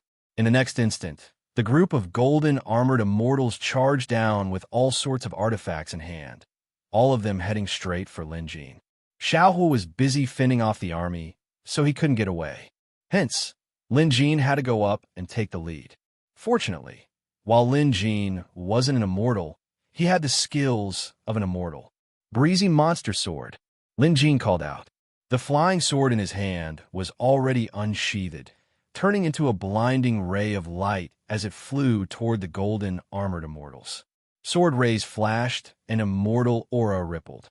Surprisingly, the flying sword managed to block the golden armored immortals' attacks. Lin Jin didn't look at the immortal emperor and the other immortal officials anymore. Not provoking them now was his top priority. Sometimes, Lin Jin even had to show signs of weakness to numb the other party so that he could buy more time for Xu Xiao Lu to complete his control over the nature landscape. Admittedly, Lin Jin's strategy did work in the beginning. The enemy didn't send more troops. Although Lin Jin and Xiaohua were in a perilous situation, they managed to hold on and buy some time. Lin Jin was satisfied. Just as Lin Jin was guessing that these people and beasts were all just drawings and that their brains weren't working well, the immortal emperor suddenly scoffed from above the clouds. The next instant, more immortals swarmed out of their nest and attacked. This is bad. Lin Jin hurriedly activated the Four Seas Freedom Gourd. Endless amounts of seawater rose against the sky and gushed out. In an instant, it was as if the world had been turned upside down and the flood was directed at the sky. This move was truly impressive, as it immediately scattered the immortal generals. Although it was impossible to kill them all, delaying them for a little longer wouldn't be a problem. Lin Jin was going all out. He was going all out. When a powerful immortal general got close, Lin Jin immediately released his Ghost Devourer spirit insects and the Ghost Blood Beast. These immortal generals were not real immortals. They were just painting spirits with a trace of immortal chi. Since they were spirit bodies, the spirit-devouring ghost worms could be used. No matter how powerful an immortal general was, they wouldn't be able to stop the spirit-devourer ghost worm. This discovery boosted Lin Jin's confidence once again. Initially, Lin Jin thought he wouldn't be able to hold on, but now he felt like he could hold on for a while longer. The immortal generals and officials were the same. There shouldn't be too much of a difference in strength between them. The ghostly blood beast and spirit devourer ghost insect were enough to handle them. As long as the immortal emperor at the summit didn't intervene, Lin Jin felt like he could hold on. The wish was good, but the reality was cruel. Seeing that so many immortal soldiers and generals were unable to kill the enemy, the immortal emperor above the clouds was finally infuriated. He wanted to personally take action. Lin Jin knew very well that the Nine Heavens world in this painting world wasn't real. Naturally, these immortal soldiers and generals weren't real either. Their strength couldn't possibly compare to real immortals. Otherwise, no matter how strong Lin Jin was, he wouldn't have been able to withstand it. Perhaps even a slightly stronger immortal general could beat Lin Jin senseless. Admittedly, this feeling of wreaking havoc in the heavens was quite satisfying. However, This feeling vanished the instant the immortal emperor made his move. The immortal emperor was definitely fake too. But no matter how fake it was still a painting spirit that contained a trace of an immortal emperor's aura. The other immortal soldiers and generals were at most pseudo-immortals in terms of cultivation and strength. The moment the immortal emperor made his move, he had already surpassed the average true immortal. He might even be at the level of a carefree immortal. And this was just a painting spirit with a trace of an immortal emperor's aura. If a real immortal emperor were to descend, one sneeze and Lin Jin would be dead. The immortal emperor pressed down with his hand, and a palm came crashing down from the heavens. Layer by layer, it was as if the heavens were collapsing. Even from a distance, Lin Jin felt as if a mountain was pressing down on him, rendering him immobile. This is ridiculous. Lin Jin tried his best to move his body, but to no avail. The difference in strength was overwhelming. Lin Jin wouldn't be able to withstand a single blow from an immortal emperor, even if it was a fake one. Without a doubt, Lin Jin was probably done for when the immortal emperor's palm came crashing down. The ghost blood beast might be able to protect him from death, but that was only a possibility. At this moment, Lin Jin didn't feel any fear at all. If there was anything he felt, it was resentment. He never thought that after being able to fight a true immortal, he wouldn't even be able to retaliate against a fake immortal emperor. The difference in strength was so great. Xu Xiao Lu definitely wouldn't be able to occupy this origin painting realm in time. Judging from the immortal emperor's attack range, Xu Xiao Lu wouldn't be able to escape either. Lin Jin closed his eyes. He couldn't move at all. It wasn't just him. Xiao Hua, the ghost blood beast, and the spirit devourer ghost bug were all immobilized as well. The breeze monster sword was suppressed and fell to the ground, its glow dimming. The only thing that could still emit a buzzing sound was the Four Seas Freedom Gourd, but that was all it could do. Hence, Lin Jin was at his wit's end. His only choice was to die with his eyes open or with his eyes closed. Lin Jin chose the latter. He might feel better if he kept his eyes closed. However, Lin Jin suddenly felt someone reaching out to take the Four Seas Freedom Gourd from his waist. Xu Xiao Lu. Lin Jin quickly opened his eyes. From what he could see, there was only him and Xu Xiao Lu here. Other than Xu Xiao Lu, Lin Jin couldn't think of anyone else. However, when he turned around, Lin Jin's eyes almost popped out of their sockets. At this moment, a black shadow was standing beside him. Long hair, long dress, and shapeless figure. It was just like a shadow that could walk upright. Lin Jin immediately recognized it as his own shadow. No, it was his previous shadow transformation. Now this shadow was holding the Four Seas Freedom Gourd in its hand. It nodded at Lin Jin before raising a finger. The Four Seas Freedom Gourd let out a piercing sound as an ice sword shot up into the sky. This ice sword was over 1,000 feet long, and in the blink of an eye, it pierced through the immortal emperor's descending palm strike. Magnificent and powerful, this was the most unique feature of this 1,000-feet ice sword. However, the speed at which the spell was cast was too fast. Although Lin Jin wasn't a spellcaster, he knew the basics and was knowledgeable enough to know that those who could cast a spell like this were at least true immortals. Perhaps not even a true immortal could do it so quickly. However, Lin Jin didn't have the time to lament. There was only one thought in his mind. It wasn't who the shadow was, but why it could wield the Four Seas Freedom Gourd. This artifact belonged to him, and Lin Jin had always been the one to refine it. An artifact had to recognize its owner. Not everyone could just pick it up and use it. No matter who this shadow was, even if its cultivation was higher than an immortal emperor, it couldn't just pick it up and use it. Unless this Four Seas Freedom Gourd was personally crafted by this shadow. Chapter 736. At this thought, Lin Jin was stunned. This can't be a coincidence, right? Lin Jin grumbled inwardly.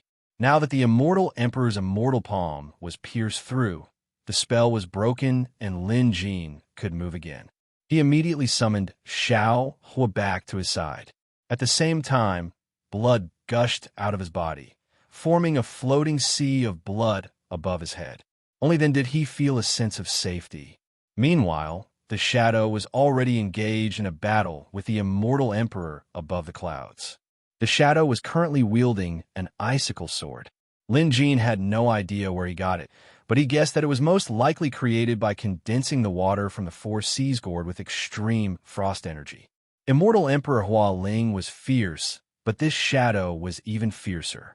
Lin Jin suddenly thought of something else.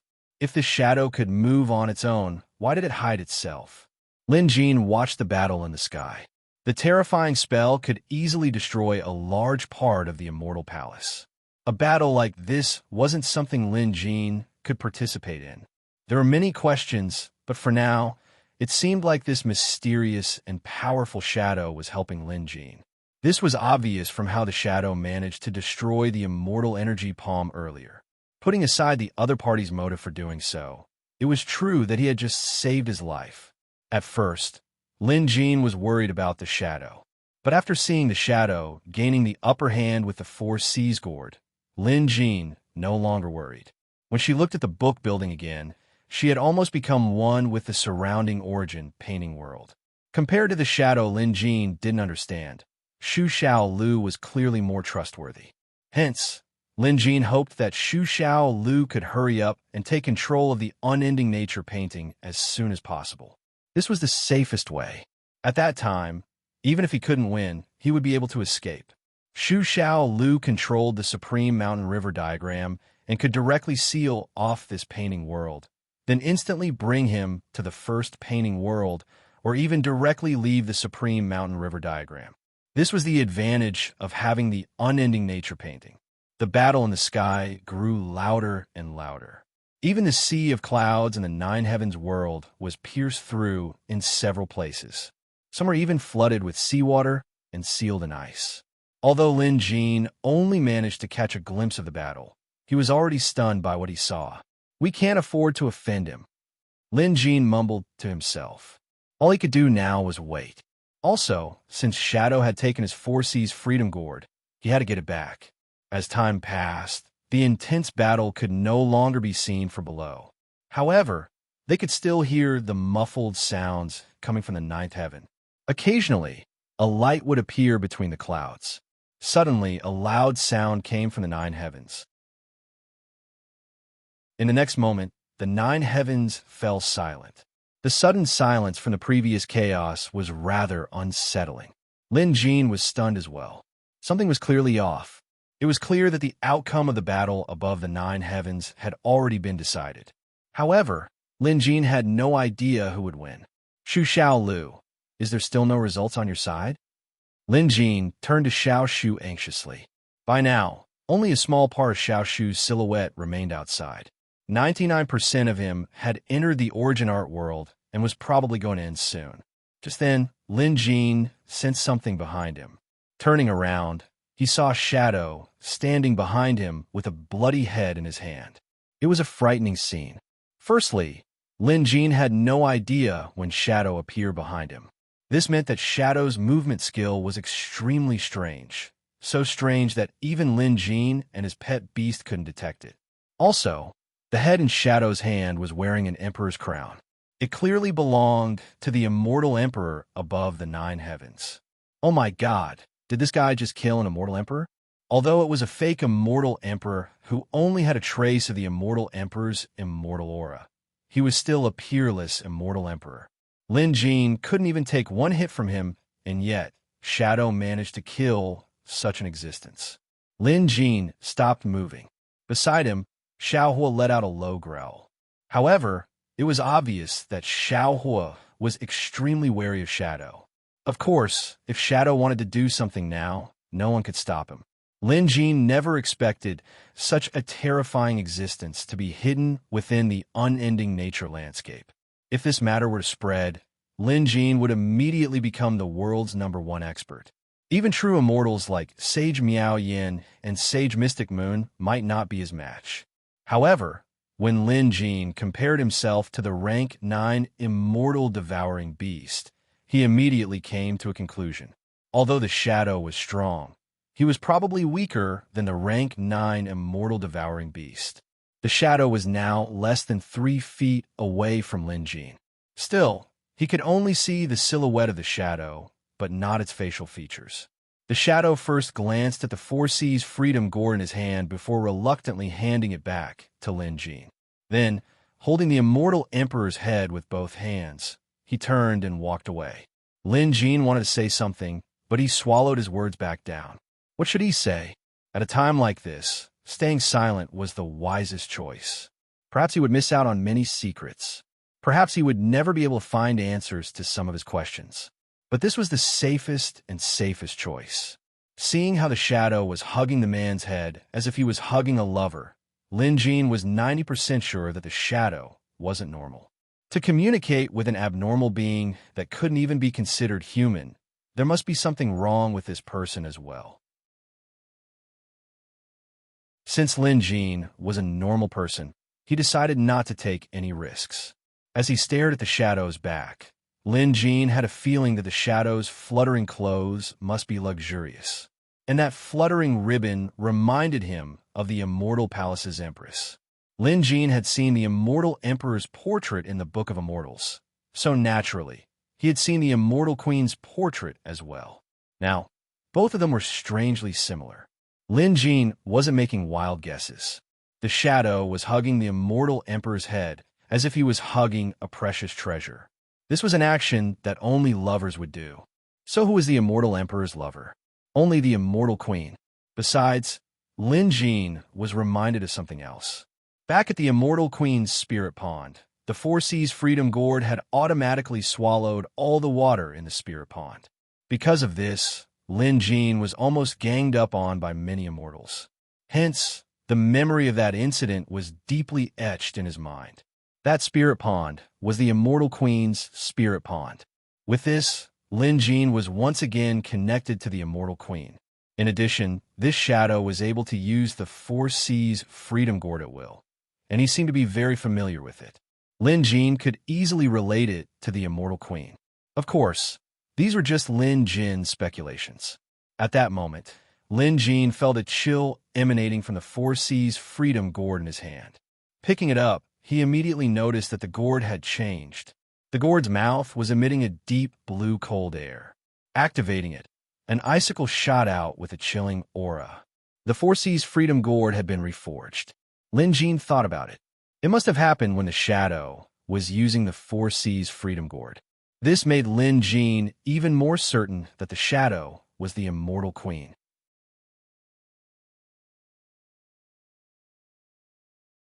Chapter 737. What left Lin Jin exasperated was that Xu Xiao Lu had yet to conquer this level of the origin painting world. Admittedly, they were really lucky this time. It was pure luck that they survived.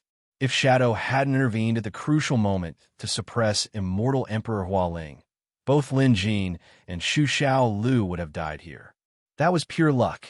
Lin Jin recalled the incident and felt a lingering fear. Truth be told, ever since he returned from the foreign lands, Lin Jin had been feeling a little smug. After all, Xiaohua was now rank 7, making him a true immortal expert. The combination of the ghostly blood beast and spirit devourer ghost worm could also take on a true immortal. Together with the breezy monster sword and the Four Seas Gourd, Lin Jin had the combat strength of 2 true immortals. Against the immortals of the beast god cult, Lin Jin advanced triumphantly and even managed to slay one of their immortal physiques. He was in the limelight. Anyone would think highly of themselves, that they could sweep through everything. Even in the foreign lands, Lin Jin's combat strength was enough to hold his own. Hence, Lin Jin was so confident on this trip to the unending nature painting. He was confident that he could solve all problems. But reality taught him a lesson. Still, if it weren't for the shadow that had mysteriously appeared in the underworld painting, Lin Jin would have been dead by now. Now that the Nine Heavens painting world was riddled with holes by the shadow, no one dared to stop Xu Xiao Lu. Lin Jin could finally sit down and rest. Lin Jin was fiddling with the Four Seas Gourd in his hand. The shadow had just refined the gourd and infused it with frost energy. Lin Jin tested it out, and the frost energy was extremely potent. Combined with the spirit water in the gourd, it could instantly freeze into ice. The ice was as tough as refined steel and was extremely powerful. The Four Seas Gourd could now be said to be both offensive and defensive. In that case, Lin Jin had profited this time. However, Lin Jin didn't want to experience the same thing a second time because he couldn't be sure if he would be so lucky next time. Finally, Xu Xiaolu completed his control over the origin art world.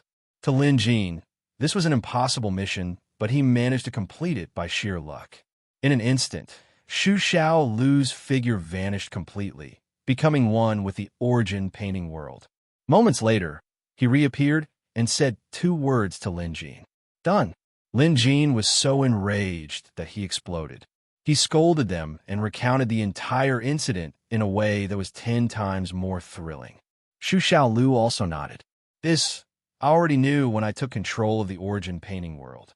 Indeed, we succeeded by luck this time, but it's not as exaggerated as you say. Lin Jin's lie was exposed, but he remained calm. He knew that Xiao Shu Lu had now gained control of the unending nature landscape. In that case, Xiao Shu Lu should know the secrets of the unending nature landscape. Who is that shadow? Is it the immortal queen? Lin Jin quickly asked. This question had been tormenting Lin Jin, forcing him to find out the answer as soon as possible. Xiao Shu reached out and pulled Lin Jin along. In an instant, both of them were teleported to another location. He was surrounded by clouds, and he could see the immortal palace hidden in the clouds. This is above the 9th heaven. Lin Jin immediately guessed. Xu Xiaolu nodded, then pointed at a celestial palace. This place is called Xian Celestial Palace. Let's go in and take a look. Having said that, he teleported Lin Jin into the immortal palace. This place was extremely luxurious. Even among the many immortal palaces, it was one of the best. After entering, Lin Jin saw the portrait of a female immortal hanging on the wall. When he saw the inscription on the portrait, Lin Jin came to a realization. It read, Li Jian presents to his beloved wife, Xian Xuanzi. Lin Jin now knew who Li Jian was. The female immortal on the portrait bore a 90% resemblance to the shadow, and with this inscription, Lin Jin's previous speculation was confirmed. It's true. Lin Jin pursed his lips. Now that this was confirmed, there were still other questions. Why did the immortal queen, Xian Xuanzi, hate the immortal emperor so much? The shadow had been hiding all this while, only appearing after meeting the immortal emperor's painting spirit, and then went on a killing spree. Lin Jin didn't know about this, but Xu Xiaolu did. Next, Xiaolu told Lin Jin a rather melodramatic story. Simply put, immortal Emperor Li Jian relied on Xian Xuanzi to ascend to the throne. In fact, Xian Xuanzi could even be considered Li Jian's teacher. Xian Xuanzi was a Taoist name, and he had been cultivating longer than Li Jian. The latter sought immortality as his teacher, and after attaining immortality, he pursued this beautiful female immortal as his teacher, which eventually became a legend. However, Li Jian had always been wary of the immortal queen. After all, to a certain extent, the immortal emperor could be considered a man who lived off a woman. After establishing the celestial dynasty, the first batch of immortal officials were all Xian Xuanzi's people. Immortal Emperor Li Jian felt like a puppet who was being manipulated. Lin Ji now knew what kind of person Li Jian was. A man like him naturally wouldn't be willing to be controlled by a woman. In short, he began plotting. To put it bluntly, the unending nature landscape was the cage that immortal Emperor Li Jian used to imprison Xian Xuanzi. This was also the reason why the 100-layered painting realm was set up. In the beginning, he used a supreme illusion to make the immortal queen think that the mysterious world of the 9 heavens in this painting realm was real, and slowly corroded her immortal foundation. When the time was right, he would suddenly kill her, destroying her physical body and soul. It could be said that it took hundreds of years to plan this, which showed how insidious and cunning Li Jian was. However, Xian Xuanzi wasn't an ordinary immortal. She was the teacher of the immortal emperor, and there were some things that even the immortal Emperor Li Jian didn't know about. Although Xian Xuanzi was plotted against, he should have been dead and his soul destroyed, but she still had a secret method. At this point, Lin Jin already knew what this secret technique was. The shadow in the underworld landscape. Xu Xiaolu nodded. Xian Xuanzi was the one who drew the diagram of the underworld. At that time, she projected part of her immortal power and divine thoughts into the diagram of the underworld just to stabilize it. She didn't expect that it would become her life-saving straw.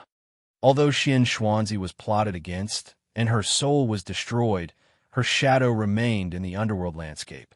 However, due to the characteristics of the underworld landscape, she couldn't leave on her own, so she stayed in the underworld landscape for tens of thousands of years. Lin Jin sucked in a breath of cold air at this.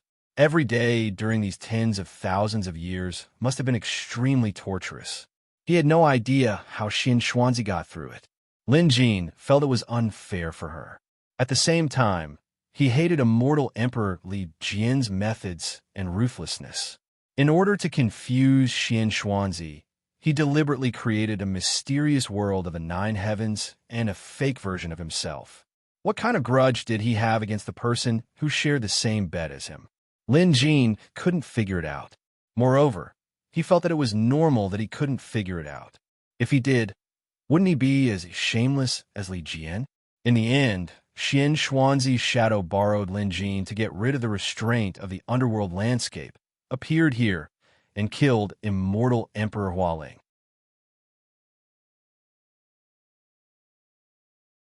Chapter 738. However, the sight of Xian Xuanzi's shadow carrying immortal Emperor Hualing's head away made Lin Jin understand that deep down, this immortal queen was still deeply in love with immortal Emperor Li Jian who let her down. Lin Jin wasn't in a position to comment on this or get involved. Anyway, according to Xu Xiaolu, this matter had come to an end. Xu Xiaolu could now locate Xian Xuanzi's shadow at any time.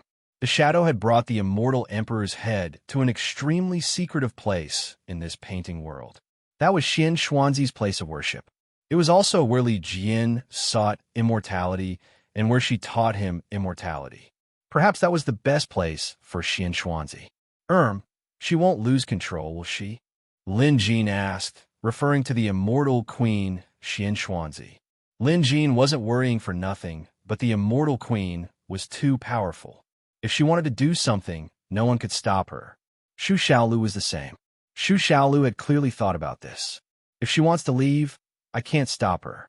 As long as she doesn't return to Underworld, there's no place in the unending nature painting that can truly trap her. But I don't think Xian Xuanzi has any intention of leaving, and she probably won't lose control for now. Xu Xiaolu had become the main spirit of the unending nature painting. She could use spells to check on any part of the painting at any time. She was obviously observing Xian Xuanzi just now. Lin Jin agreed. They didn't have to provoke Xian Xuanzi now. After all, Xian Xuanzi wasn't an enemy at the moment. Hence, it was better to put aside for now. Putting aside this matter, Lin Jin and Xu Xiaolu had achieved their goal. Xu Xiaolu successfully gained control of the unending nature painting. This was like a person suddenly winning a huge prize. To Xu Xiaolu, the unending nature painting could give her a huge boost. Moreover, the unending nature painting was an immortal artifact created by an immortal emperor and queen. It might be the only one in the world, so Xu Xiaolu's benefits were unimaginable to Lin Jin. Xu Xiaolu then told Lin Jin that she wanted to stay in the unending nature landscape to study the mysteries of this 100-layer world painting. After all, to her, if this was a treasure vault with countless rooms, she could only look at it enviously because she didn't have the key to it before. But now that she had the key to all the treasure vaults, she obviously had to open them one by one to see what was inside. This was definitely an exciting point. Lin Jin understood, so he didn't say anything. Xu Xiaolu condensed another drop of Cosmos ink and gave it to Lin Jin. This drop of Cosmos ink was from the unending nature landscape. Lin Jin took it and put it away. With this drop of universe ink, he could enter the unending nature river illustration at any time. This unparalleled landscape diagram could be concealed within the mountains and rivers. The 100-layered painting world actually includes the entire Central Plains. It could be said that the carrier of the unparalleled landscape diagram is the Central Plains, Shu Xiaolu suddenly said. Lin Jin was stunned for a moment before coming to a realization. What Shu Xiaolu meant was that, strictly speaking, the supreme mountain and river diagram was everywhere in the Middle Lands, so it couldn't be taken away. Because of this, anyone in the Middle Lands could enter the mountain and river diagram from anywhere. Similarly, they could open the Divine Gates Cloud Bridge. Once I'm done with my research, I'll go to Daluo Temple to draw Buddha's Hall. This hall will be illusory, and ordinary people won't be able to tell the difference. Then, you can ask that friend of yours to guard Daluo Temple. That way, they won't have to fear the threat of the immortal devouring beast. Shu Xiaolu mentioned something related to Lin Jin. The friend she was referring to was obviously Hu Yuan. Lin Jin nodded. This was the key. If this plan worked, the immortals from the outer realm would have a chance to return to Middle Plains. Of course, they could only exist within the unending nature river illustration and couldn't leave. Otherwise, the immortal devouring beast would notice them immediately. At this stage, no matter who it was, even someone like Xian Xuanzi wouldn't dare to face the immortal devouring beast head-on. Only Lin Jin knew that the immortal devouring beast was only a rank 9 pet beast. This made him even more impulsive. What Xian Xuanzi? What unending nature river illustration? These weren't important. What was truly important was the Museum of Deadly Beasts. Because only the Museum of Deadly Beasts could promote a pet beast to rank 9. Once it reached rank 9, Lin Jin would no longer have to fear the immortal devouring beast. If necessary, he could even kill it. Xiaohua was already rank 7, only 2 realms away from rank 9. Of course, Lin Jin knew that despite the difference in realms, it was more difficult than rank 1 to rank 7 combined. Previously, Lin Jin and Shu Xiaolu had spent several days venturing into the 100-level painting realm. But once Shu Xiaolu gained control of the unending nature river illustration, Lin Jin returned to the first level in an instant. This was the very first unending nature river illustration, where Beast Taming Sect was located. Shu Xiaolu stayed in the 100-level painting realm, leaving only Lin Jin and Xiaohua here. Since you're here, you might as well take a look around. There's quite a lot of good stuff in Beast Taming Sect, Shu Xiaolu told Lin Jin. As someone who already understood the unending nature river illustration, Shu Xiaolu must know that there was something suitable for him in Beast Taming Sect. Hence, Lin Jin decided to take a good look around. Previously, Lin Jin couldn't enter Beast Taming Sect because of the powerful restriction. But now, Lin Jin was no longer the same as before. In front of Beast Taming Sect's main hall, Xiaohua took a step forward and bellowed. Rumble. With a loud rumble and tremors, Beast Taming Sect's restriction was broken. After all, Xiaohua was a true immortal, so it wasn't difficult for him to break through Beast Taming Sect's restriction by force. Shu Xiaolu told Lin Jin that Beast Taming Sect was founded by a disciple of the Immortal Emperor. During the great calamity of immortality, this disciple coincidentally came across the unending nature river illustration. Hence, he forcefully moved Beast Taming Sect in. It was just that the restrictions on the unending mountain and river diagram were extremely strong. The sect had entered, but the immortals had not. Therefore, most of the immortals of the Beast Taming Sect had died outside. Only a few with low cultivation levels, such as Du Li, had been moved in. As time passed, Du Li died inside the unending nature river illustration and became a remnant soul. Lin Jin later encountered him. The first thing Lin Jin obtained from Beast Taming Sect was the Beastmaster 4th Scroll. But now it seemed like the Beastmaster 4th Scroll was something for an average disciple to cultivate. Based on Lin Jin's current judgment, it was just average and wouldn't provide much improvement. After breaking through Beast Taming Sect's restriction, Lin Jin began to wander around. The first place he went was obviously to places like the scripture library. Sure enough, there were many immortal cultivation and beast taming techniques here. Although Lin Jin already knew most of them, there were still some that could provide him with considerable help. For example, there was a spell that could enhance a beast's strength. There was also a unique weapon refinement method that could be used to refine a beast's armor. It was quite mysterious. Since Lin Jin couldn't study them on the spot, he decided to take them with him and study them when he had the time.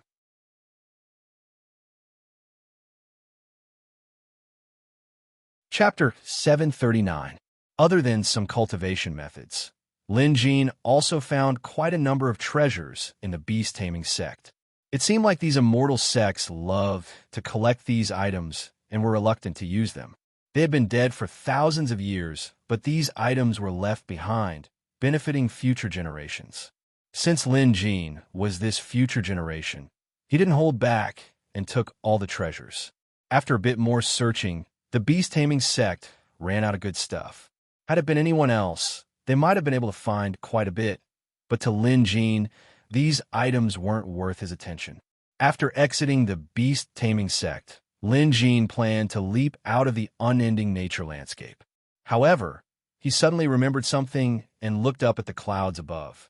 Right, there's another treasure up there. Having said that, Lin Jin flew up on a cloud. Soon, he was above the clouds, where he saw a sword scroll hovering in the air. The words were as large as a dipper. It was the Divine Sword Scroll. Back then, Lin Jin copied the Divine Sword Scroll and cultivated it himself. He managed to comprehend a trace of divine sword intent, and with the help of this supernatural power, he managed to slay many powerful foes. Later on, he obtained the breezy monster and had it cultivate the divine sword intent scroll. To everyone's surprise, the result was 100 times better than Lin Jin's. With this, the breezy monster leaped into the ranks of immortal swords. This was something Lin Jin hadn't expected. Firstly, the breezy monster sword was extremely talented. Secondly, the divine path sword intent scroll had greatly improved the breezy monster sword. Just like a mortise and tenon joint, if things went right, the monster sword's combat strength would increase exponentially. But if things went wrong, while the breezy monster sword would still improve, the difference would be minimal, just like Lin Jin himself. His current divine sword intent wasn't even worth mentioning. There was no way he could use it to embarrass himself. Breezy monster, this is the divine sword intent scroll. You can take a look, Lin Jin said. Lin Jin spoke. In the next instant, the clear wind demon sword hung by his waist flew out of its sheath and soared through the air, as though it was in joy. Soon, the breeze monster morphed into the appearance of a young scholar. He bowed at Lin Jin before beginning to study the sword intent scroll. Lin Jin knew this was the breezy monster blade spirit. Back then, it was the second in command of the demonic Black Wind Cave. But after Lin Jin subdued it, it willingly became one of Lin Jin's blades. Lin Jin had made a copy of the divine sword intent scroll, so this was the original copy. Hence, the breeze monster probably wouldn't be able to learn much from the words. At most, it would be able to comprehend some of the sword's intent from the divine sword intent scroll. This was Lin Jin's goal. But very soon, the breezy monstrous sword spirit seemed to have discovered something. It stretched out its hand and tore a hole in the Heaven's Path sword intent scroll. Lin Jin was stunned. Recklessly destroying treasures like this was unacceptable. However, before Lin Jin could reprimand the spirit blade, the latter excitedly tore off a large piece of the sword scroll, revealing a strange stone slab behind it. This was Lin Jin's first time seeing a stone slab floating in the sky. While he was shocked, he quickly swallowed his words of reprimand. "Thank you, Master." Master must have known that there was a Cosmos sword cannon behind this sword section. Xingfeng's admiration for Master is beyond words. Lin Jin didn't pay much attention to the sword spirit's words of gratitude because he was too intimidated by the stone slab. Who would have known that there was a stone plate hidden behind it? What's more, Lin Jin had no idea that the stone plate was engraved with tiny characters. However, the spirit of the breezy monster sword believed that Lin Jin already knew about it, so Lin Jin didn't say anything else. He simply flashed an enigmatic smile and said, "Study it well." The sword spirit accepted the order excitedly and left. Lin Jin pretended to be taking a leisurely stroll as he rode his cloud over to take a closer look. Universe sword technique. Lin Jin was speechless. Who knew there would be a Cosmos sword manual hidden behind the Divine Path sword scroll? And it seemed to be quite powerful. Lin Jin took a closer look as well. Although his swordsmanship was average, there was no harm in learning more. Lin Jin was astounded by what he saw. He didn't even look at the others, but just looking at the general outline of the Cosmos sword manual on the stone plate was enough to stun him. Lin Jin didn't know any real swordsmanship, and he only knew a little bit about swordsmanship, so his judgment wasn't based on a professional standard. However, the fact that the Divine Path Sword Scroll was only one part of the manual told him that the Cosmos Sword Manual was extraordinary. Since the Divine Path Sword Scroll was only one part of the manual, the Cosmos Sword Manual was obviously of a higher level. The Breezy Blade was currently immersed in the manual. He no longer cared about what was going on outside, and this was a good thing. The more focused he was, the more he could comprehend the mysteries of the manual. Lin Jin didn't know how long the Breezy Blade would need to comprehend the manual.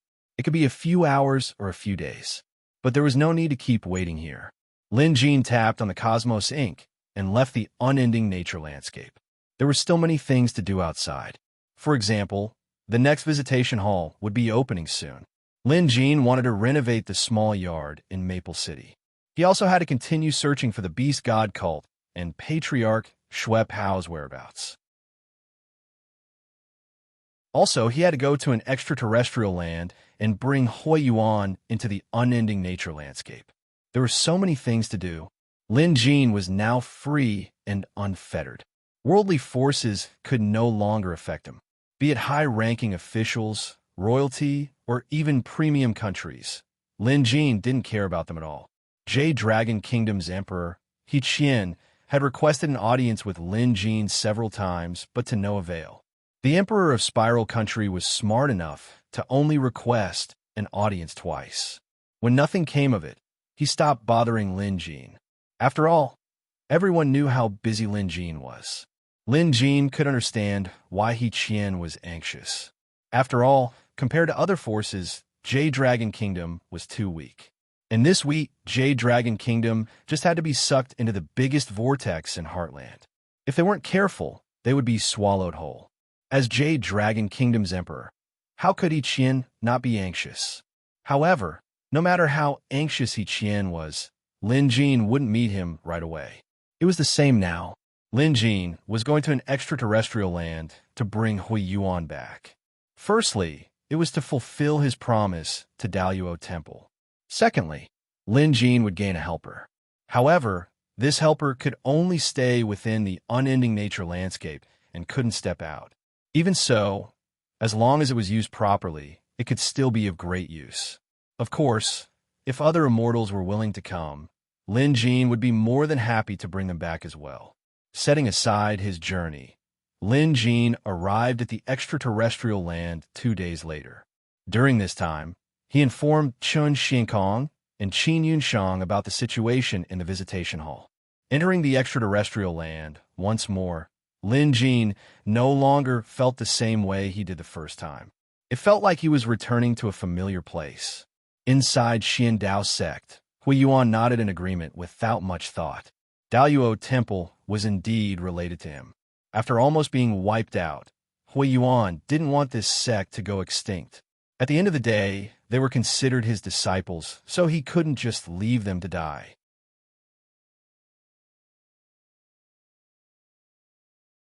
Chapter 740. Hui Yuan was familiar with the Beast God cult.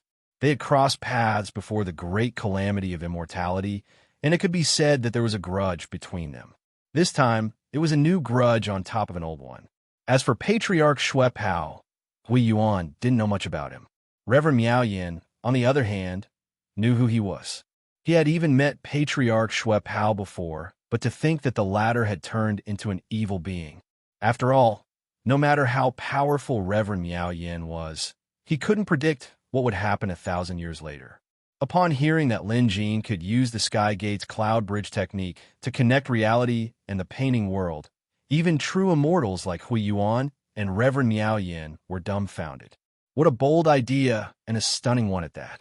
This was their evaluation. The two true immortals clearly had high praises for this method. Lin Jin didn't dare to take credit for it.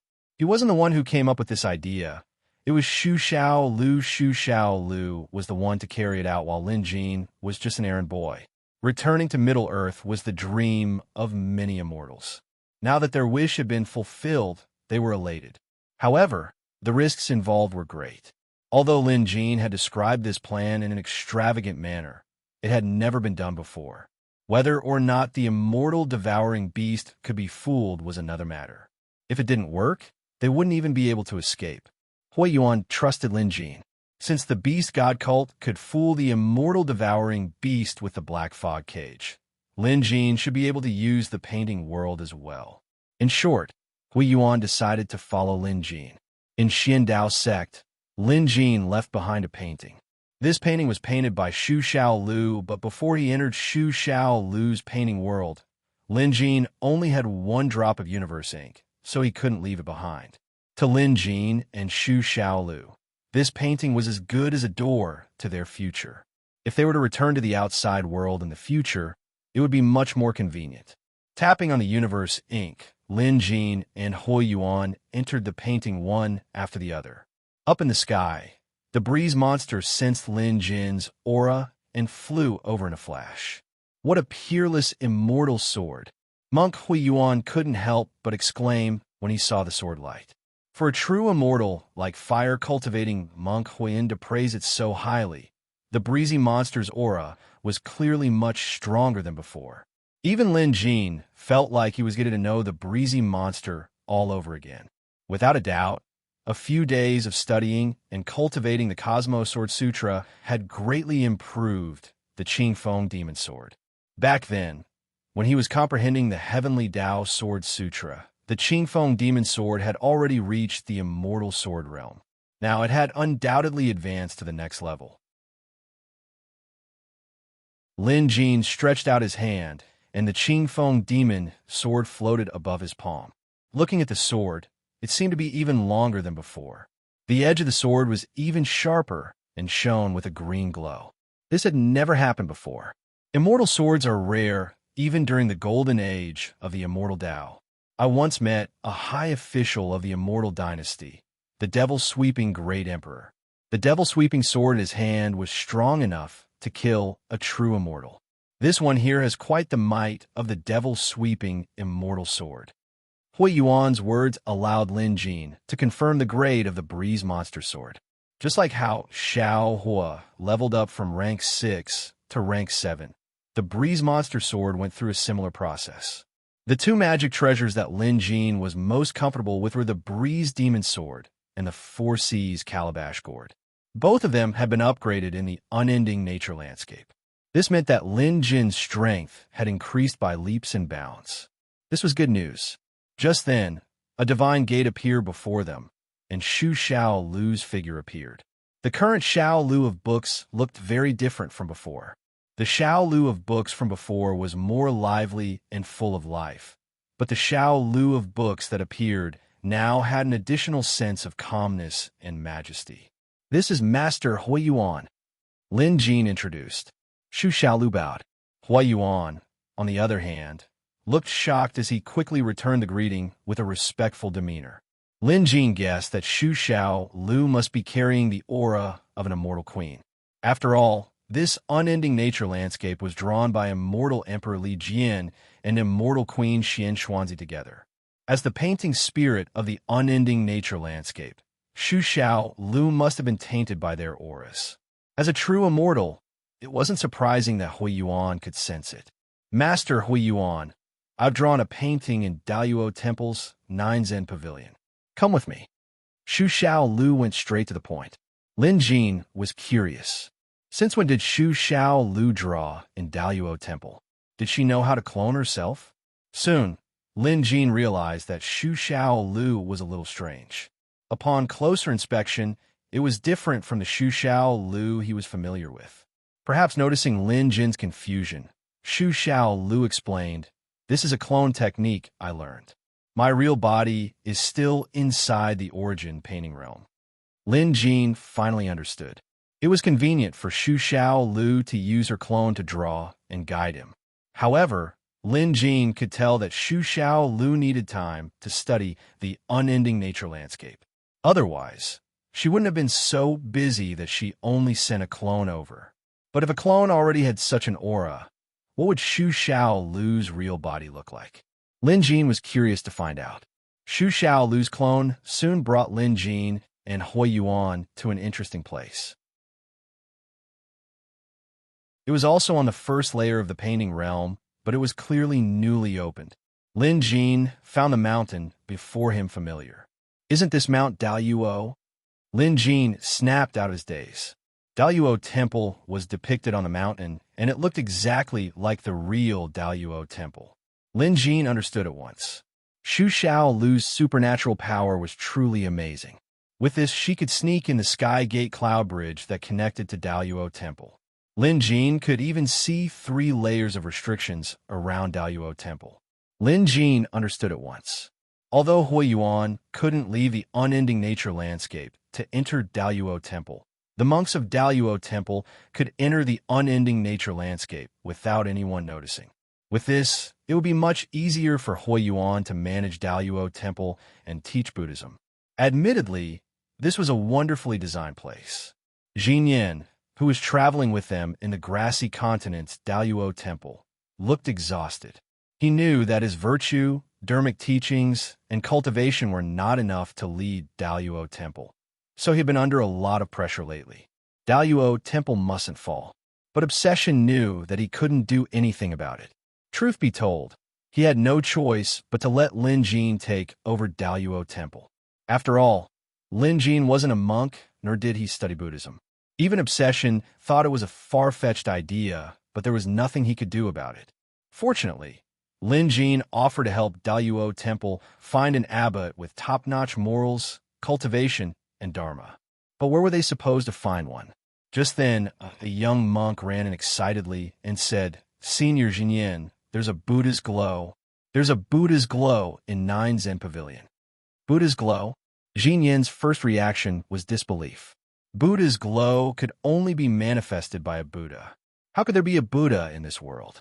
To them, a Buddha was an immortal. The next moment, Jinyan got up and walked out. Once outside, he was dumbfounded. There really was a 7-colored Buddha's glow shooting up into the sky from 9 Zen Pavilion. Most Buddhas only had 5-colored Buddha's glow. 7-colored Buddha's glow was at the level of a true immortal.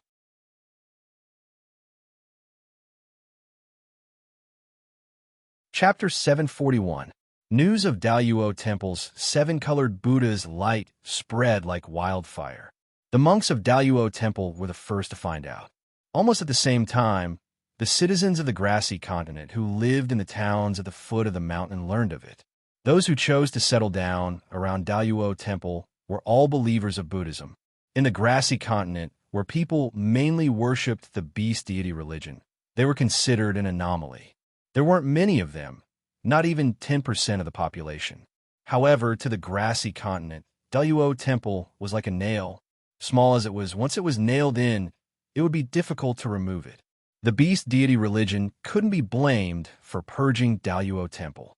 Not only did they want to steal Daluo Temple's immortal due scripture and set a trap for Lin Jin, but they also had a grudge against Daluo Temple. When the citizens at the foot of the mountain saw the 7-colored Buddha's light, they knelt down in agitation and kowtowed.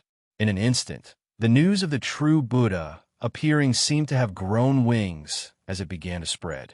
Within a few days, the grassy continent and the surrounding continents were all made known to everyone, especially those who believed in Buddhism. Many of them had never been to the grassy continent before, much less Daluo Temple.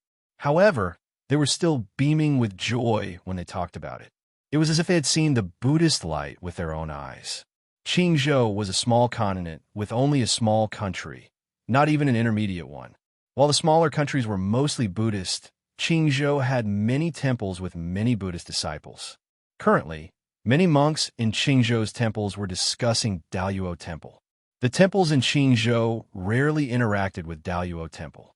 Firstly, they were quite far away from each other. Secondly, despite Daluo Temple's reputation, many of Qingzhou's monks didn't think much of it. To them, the reputation of Daluo Temple was just a facade. Everyone worshipped Buddhism, and so did everyone else. There was no distinction between who was superior and who was inferior. They were not like some Buddhist monks who would go on a pilgrimage to Dalyuo Temple. But things are different this time. With Dalyuo Temple's 7-colored Buddha's light appearing, Qingzhou's monks couldn't pretend that they didn't see or hear about it. It was recorded in the Buddhist scriptures that Buddhism emphasized the equality of all living beings. Unlike Buddha, who used to be Buddhist immortals, those who worshipped Buddha had to pay homage to him. This was a rule that no one could violate. No matter how prestigious Dalyuo Temple was in the past, as long as there was no Buddha in the temple, monks from other states would not care about them. Theoretically, there was no difference in status between the abbot of a small temple and the abbot of Dalyuo Temple. Even if they met face to face, they would treat each other as equals. Even if it was because of the Dharma and virtue. However, things are different this time. If Buddha were to appear in Dalyuo Temple, they would have to do something about it. This was disrespectful to the Buddha. This went against their beliefs. Go investigate and see if this rumor is true or false. It wasn't just the Azure province. All the Buddhist holy lands in the various provinces had begun to send people to investigate openly and covertly. A day later, the news came back one after another. It was true. Dalyuo Temple really did have a 7-colored Buddha light. It had been going on for several days and could be seen clearly from 100 miles away. There were even some people who could hear Buddhist chants ringing in their ears as they looked at the Buddhist light. With this, the abbot and virtuous monks of the various temples could no longer sit still. Whether they were willing or not, they had to make a pilgrimage to Dalyuo Temple. This was a Buddhist rule that even the elderly monks had to go. Hence, for the past few days, Grassy Continent had been flooded with eminent monks from all over the land. It was an unprecedented event. Such a situation might not even be seen in thousands of years. Dalyuo Temple was previously sealed off by the black fog and suffered heavy casualties. Later on, it was rumored that Lin Jin, Zhongzhou's #1 beast appraiser, was doing his best to prop up Dalyuo Temple. Some even claimed that Lin Jin had the body of an immortal. These old Buddhist monks weren't interested in immortals, but Buddha was something they had to pay attention to. However, it was also because of Lin Jin's incident that everyone believed that a true Buddha was descending upon Dalyuo Temple. Perhaps Lin Jin himself didn't expect this, but he had become a piece of evidence. Meanwhile, in Dalyuo Temple's 9-Zen pavilion, Lin Jin couldn't help but ask as he stared at Hui Yuan, who was shrouded in Buddhist light. "Master, you've been glowing for the past few days. Are you trying to let the whole world know about this?" Lin Jin thought he was already high profile, but to think Hui Yuan was even more high profile than him. Hui Yuan, on the other hand, was calm and composed. As the saying goes, man strives for pride and Buddha bears incense. "I'm doing this because I have no other choice. According to what you said, Dalyuo Temple is currently lacking in manpower. Even with me around, we need a large number of eminent monks to form the backbone of the temple. If I don't do this, how am I supposed to find more people in such a short time?" Lin Jin understood at once. Then, he gave Hui Yuan a thumbs up.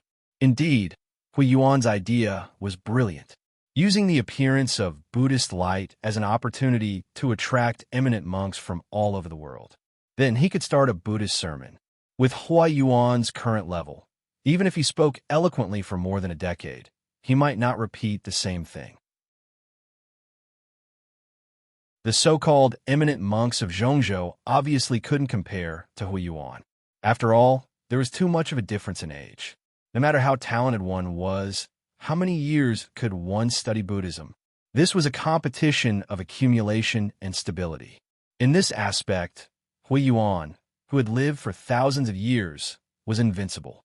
Hence, many eminent monks would surely be attracted and stay at Dalyuo Temple. With that, it would be a piece of cake for Dalyuo Temple to find some backbone members among them. Hence, Lin Jin gave Hui Yuan a thumbs up. This was truly a shrewd and astute move. For the past few days, Lin Jin had been wandering between Dalyuo Temple and the unending nature landscape. There is still no news from Xu Xiaolu. Other than sending out a clone, there was no other news. He was probably still immersed in the unending nature landscape. Based on the current situation, he wouldn't be able to come out for a few years. Of course, Lin Jin was most worried about Shu Xiao Lu's Nine Zen Pavilion. This building was a passage that connected to the unending nature landscape. So far, it was still very stable. Even when Hui Yuan revealed his rainbow light, it didn't alarm the rank 9 immortal devouring beast. This was a good start. It also proved that Lin Jin and Shu Xiao Lu's plan was a success.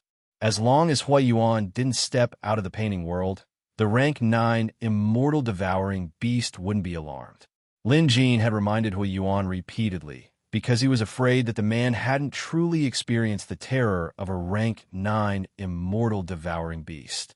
If an immortal devouring beast could even kill a carefree immortal, killing a true immortal like Hui Yuan should be a piece of cake. Lin Jin couldn't afford to be careless. Lin Jin and Hui Yuan were free, but the others in Daluo Temple weren't so lucky, including Jin Yin. Everyone had been exhausted for the past few days. There was no helping it. There were too many guests, and all the monks in Daluo Temple were on duty. They were busy from morning to night, and the temple's guest rooms were overcrowded.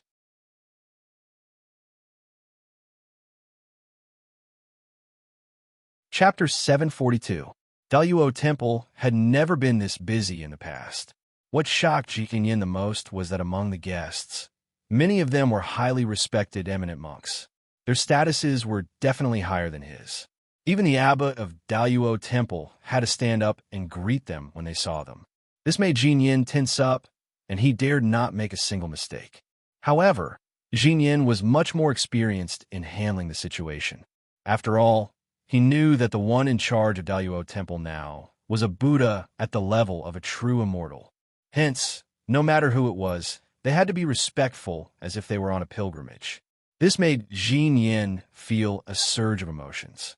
Not too long ago, he thought that Daluo Temple was done for and would perish for good. But now, it seemed like Daluo Temple had a bright future ahead of them. 2 days later, Nine Zen Pavilion was filled to the brim. Every single monk here was over 100 years old, and each one of them was famous throughout the world. But that wasn't all. The area outside Nine Zen Pavilion was filled to the brim with people, because today, a Buddha and a true immortal would be preaching. To the monks, this was the most exciting moment of their lives. At this moment, rays of Buddhist light appeared, and the fire source monk revealed himself. He was sitting on a flaming lotus platform. His massive physique was several times larger than an average person's, and he looked like a Buddha. 7 layers of Buddhist light surrounded him, and he looked dignified. The moment he appeared, the monks felt like they were bathed in a spring breeze as they chanted Buddhist mantras and bowed. After all, this was the first Buddha who dared to show his face in the past 2,000 years. The monks were thrilled, and some of the older ones were already crying. Silence. Hui Yuan no longer looked like the cheapskate he was when he was bickering with Lin Jin. Instead, he was extremely solemn. That one word carried a Buddhism, rich mana, and the calming power of Buddhism. It reverberated throughout Daluo Temple. Many of the monks were dumbfounded by this one word. Their originally agitated, restless, and even uncontrollable hearts suddenly calmed down. Many of the monks immediately knew that the word was a mystical Buddhist hymn that could cleanse their minds. Following the word silence, they sat down cross-legged and used their Buddhist dharma. To their surprise, their realms and cultivation levels improved significantly. If this was already the case for the eminent monks, the ordinary monks outside would be even more affected. Some of the young monks immediately revealed their Buddha-like avatars, all of them with solemn expressions. Some of them even had Buddha-like runes on their bodies. This was undoubtedly a huge increase in power. There were even some who had been stuck at the same cultivation level for over 10 years, or even dozens of years. At this moment, they directly broke through the bottleneck and advanced. As for the scenes of ferocious beasts listening to the Buddha and sitting quietly like a human, there were even more scenes. These miracles that would normally cause a commotion, no matter where they were placed, would appear here and there. However, at this moment, they appeared one after another, and no one found it strange at all. Following that, Monk Hui Yuan did not waste any time and started to talk about Buddhism. The moment he opened his mouth, he spoke the truth. This was in line with Monk Hui Yuan's personality. He had always been firm and fierce. If he could do something directly, he would definitely not beat around the bush. And this lecture lasted for 3 days and 3 nights. During these 3 days, the sky above Daiyuo Temple was filled with colorful clouds and auspicious birds. The beasts within 100 miles were peaceful, and there were no signs of killing. Some people even saw with their own eyes the scene of tigers and elks drinking from the same stream a few feet apart. Naturally, this became the beginning of the legend of Daiyuo Temple's Buddhist chanting. When the story reached the ears of the people, they added even more details to the story. To all Buddhist practitioners, these 3 days were enough to go down in history. Lin Jin didn't practice Buddhism and had no intention of stealing Monk Hui Yuan's limelight. These few days, he finally found the time to visit Jade Dragon Kingdom. When the allied army of the grassy continent invaded, only a few towns and cities in Jade Dragon Kingdom were spared, and the Jade Dragon Kingdom was one of them. It was because almost all of Jade Dragon Kingdom's military forces were gathered here, along with reinforcements from Spiral Nation, that the royal capital was impregnable. Of course, it was also because the allied army of the grassy continent didn't attack with all their might. Otherwise, it would be hard to say how things would turn out. After all, the allied army was backed by the beast god cult and patriarch Xue Pao. As Lin Jin was a loner, he couldn't be bothered to report his arrival. Instead, he rode a cloud to Jade Dragon Kingdom. Since there were plenty of clouds in the sky, no one noticed him. When he landed, Lin Jin cast a camouflage spell, afraid that he would startle the people. Once he was on the streets, Lin Jin removed the camouflage spell. When he looked at the royal capital again, he had a different feeling. Logically speaking, it had only been a few months since Lin Jin last came to the royal capital. But now, it felt like a lifetime had passed since he last came here. Perhaps it was because Lin Jin had been through too much recently and seen too much. Upon arriving at Jade Dragon Kingdom, the first place Lin Jin went to wasn't the palace, but the Beast Appraisal Association. After all, Lin Jin was still a beast appraiser in name. Moreover, he had acquaintances like Appraiser Tan here. It was currently noon, but the royal capital's Beast Appraisal Association headquarters was still bustling with activity. There was an endless stream of people who came here to diagnose and appraise beasts. Lin Jin was used to such a scene. After all, almost every citizen had a pet beast. With such a large population, they would come for consultation whenever there was a problem. Pet beast appraisals were also a big part of the business, so it was normal for the place to be busy. Moreover, Lin Jin noticed that many people in Jade Dragon Kingdom were dressed differently from the people here today. They were probably from other countries or even other states. There were also foreigners in the Beast Appraisal Association. Lin Jin wondered when Jade Dragon Kingdom became so lively. Just as Lin Jin was about to enter, he heard a quarrel in front of the Beast Appraisal Association. Is this all the Beast Appraisal Association of Jade Dragon Kingdom is capable of? We came all the way here because of its reputation, but we still managed to kill this rare beast. Tell me, how should we solve this problem? The person who spoke was furious. Upon closer inspection, this man was tall and buff. His attire was clearly exotic, with a large beard and large riding boots. He seemed to be from the northern continents. Perhaps this man was hot-tempered, so he grabbed a young appraiser across from him and questioned him. The latter frowned, and a pet beast behind him growled threateningly. If this northerner were to cause trouble again, he wouldn't hold back. Old who? I'm not one to be intimidated. You might have a pet beast, but so do I. This northerner wasn't afraid at all. Indeed, he had a pet beast with him. It was a large brown bear, and it was currently standing upright, facing off against the appraiser. Someone from headquarters tried to dissuade the young appraiser, while the northerner's companions tried to dissuade him. However, both of them were clearly in a fit of anger as the tension between them intensified. Based on their auras alone, the northerner was clearly superior. Although the young appraiser from headquarters couldn't compare, he was still young and full of vigor. He didn't seem to have any intention of backing down. Just then, an elderly beast appraiser walked out from headquarters. Everyone hurriedly saluted him at the sight of him. At this, Lin Jin chuckled. The person who came out was a familiar face, Appraiser Tan.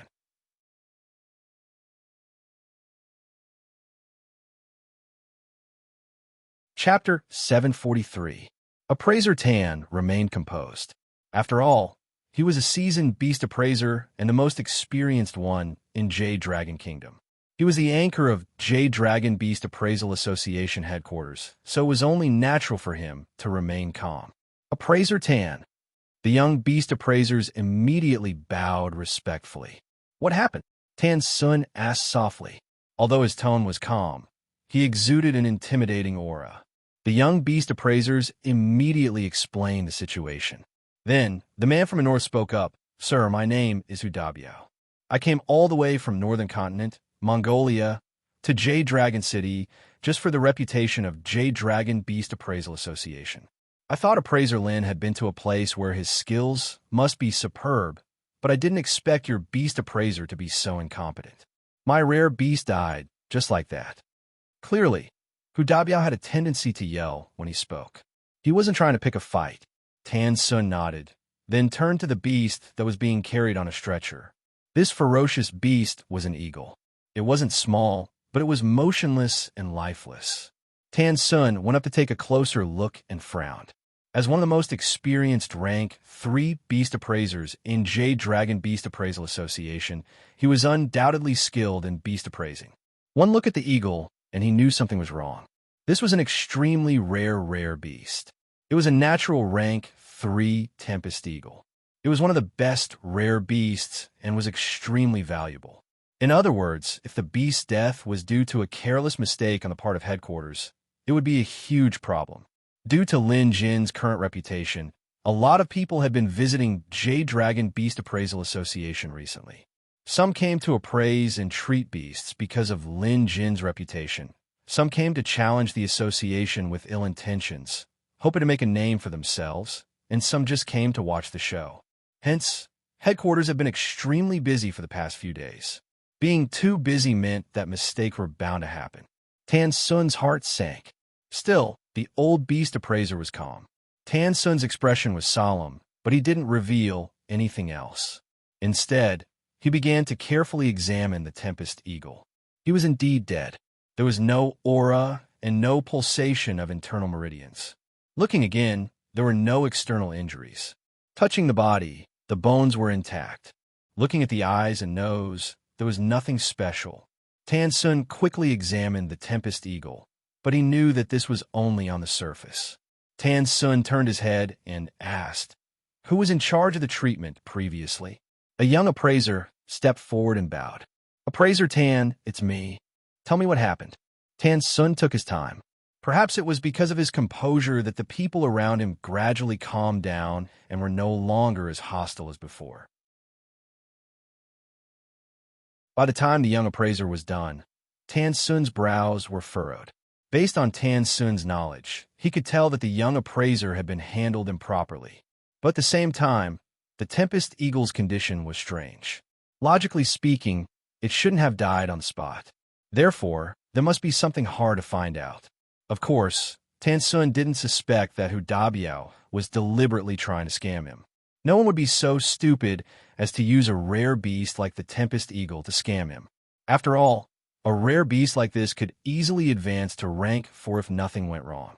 In this world, there was probably no one who could use a rank 4 pet beast as cannon fodder. Moreover, the Tempest Eagle's future growth wouldn't be something that a rank 4 beast could handle. All in all, it was a mistake in administering medicine due to a lack of diagnosis, which led to this incident. The problem was the Tempest Eagle was already dead. No matter how skilled Tan Sun was, there was nothing he could do. There was one good thing about Tan Sun. He was honest. Although he knew that admitting the truth would affect the reputation of the Royal City headquarters, he couldn't make up a lie to maintain the reputation of the headquarters. Tan Sun told Hudabiao the truth. Of course, Hudabiao wasn't willing to accept it, but he clearly respected Tan Sun's character. Had it been anyone else, they would have been full of lies to fool the other party. Hence, despite his anger, Hu Dabiao didn't forget his manners. Old appraiser Tan, I, Hu Dabiao, am a boorish man from the north. I shouldn't have pursued this matter further. After all, mistakes are inevitable in diagnosis and treatment. But this rare beast doesn't belong to me. If it was my pet beast, I would have accepted it. But this is our Khan's rare beast. I volunteered to come to Jade Dragon Kingdom for treatment. Now that I've screwed up, I'm afraid my life will be in danger when I return, Hu Dabiao explained. Tan Sun turned pale with fright when he heard that. How could he bear to harm the other party's life because of this? He wouldn't be able to live with his conscience either. Even though Tan Sun was calm and knowledgeable, he was stumped for words. He didn't know how to handle this. After all, the pet beast was dead, and Hu Dabiao didn't look like he was lying. Even if he offered mountains of gold and silver, it might not be enough. Moreover, headquarters didn't have mountains of gold and silver to offer as compensation. What should he do? This is our negligence. Tan Sun apologizes to you. Tan Sun bowed and apologized. Hu Dabiao was clearly the type of person who could be persuaded by reason, but not cowed by force. If he had been as aggressive as that young appraiser, Hu Dabiao would have turned the place upside down. But the problem was, he couldn't do anything about it with Tan Sun. Forget it, old appraiser Tan, you can't be blamed for this. Khan's pet beast was already on the verge of death, and this was just a last resort. If I can cure it, I, Hu Dabiao, will naturally rise to the top. If I can't, then I'll be the one to die. I accept my fate. Old appraiser Tan, let's part ways here. Hu Dabiao was a man of his word. Seeing Tan Sun leading the group to apologize, he didn't pursue the matter further. After all, he knew that there wasn't a 100% success rate in diagnosis and treatment. If he failed, he could only blame his own bad luck. Some of the people who came with Hu Dabiao panicked and wanted to dissuade him. After all, the odds were against them once they returned. However, they could tell that Hu Dabiao was a man of his word. Since he said he wouldn't pursue the matter, he wouldn't. Even if it was his subordinates who wanted to cause trouble, Hu Dabiao would strictly restrain them. Watching from the crowd, Lin Jin finally understood the whole story. At the same time, he had a good impression of Hu Dabiao. Everything else aside, just his sense of righteousness and carefreeness was admirable. Lin Jin stepped forward and approached them. Someone wanted to stop him, but just as they were about to make a move, they realized they couldn't move. Also, Lin Jin had concealed his aura before he stepped forward. The crowd was in an uproar, and the roars of pet beasts rose and fell. It was a chaotic mess. But the moment Lin Jin stepped forward, all the beasts' roars stopped abruptly, as if someone had grabbed them by the throat.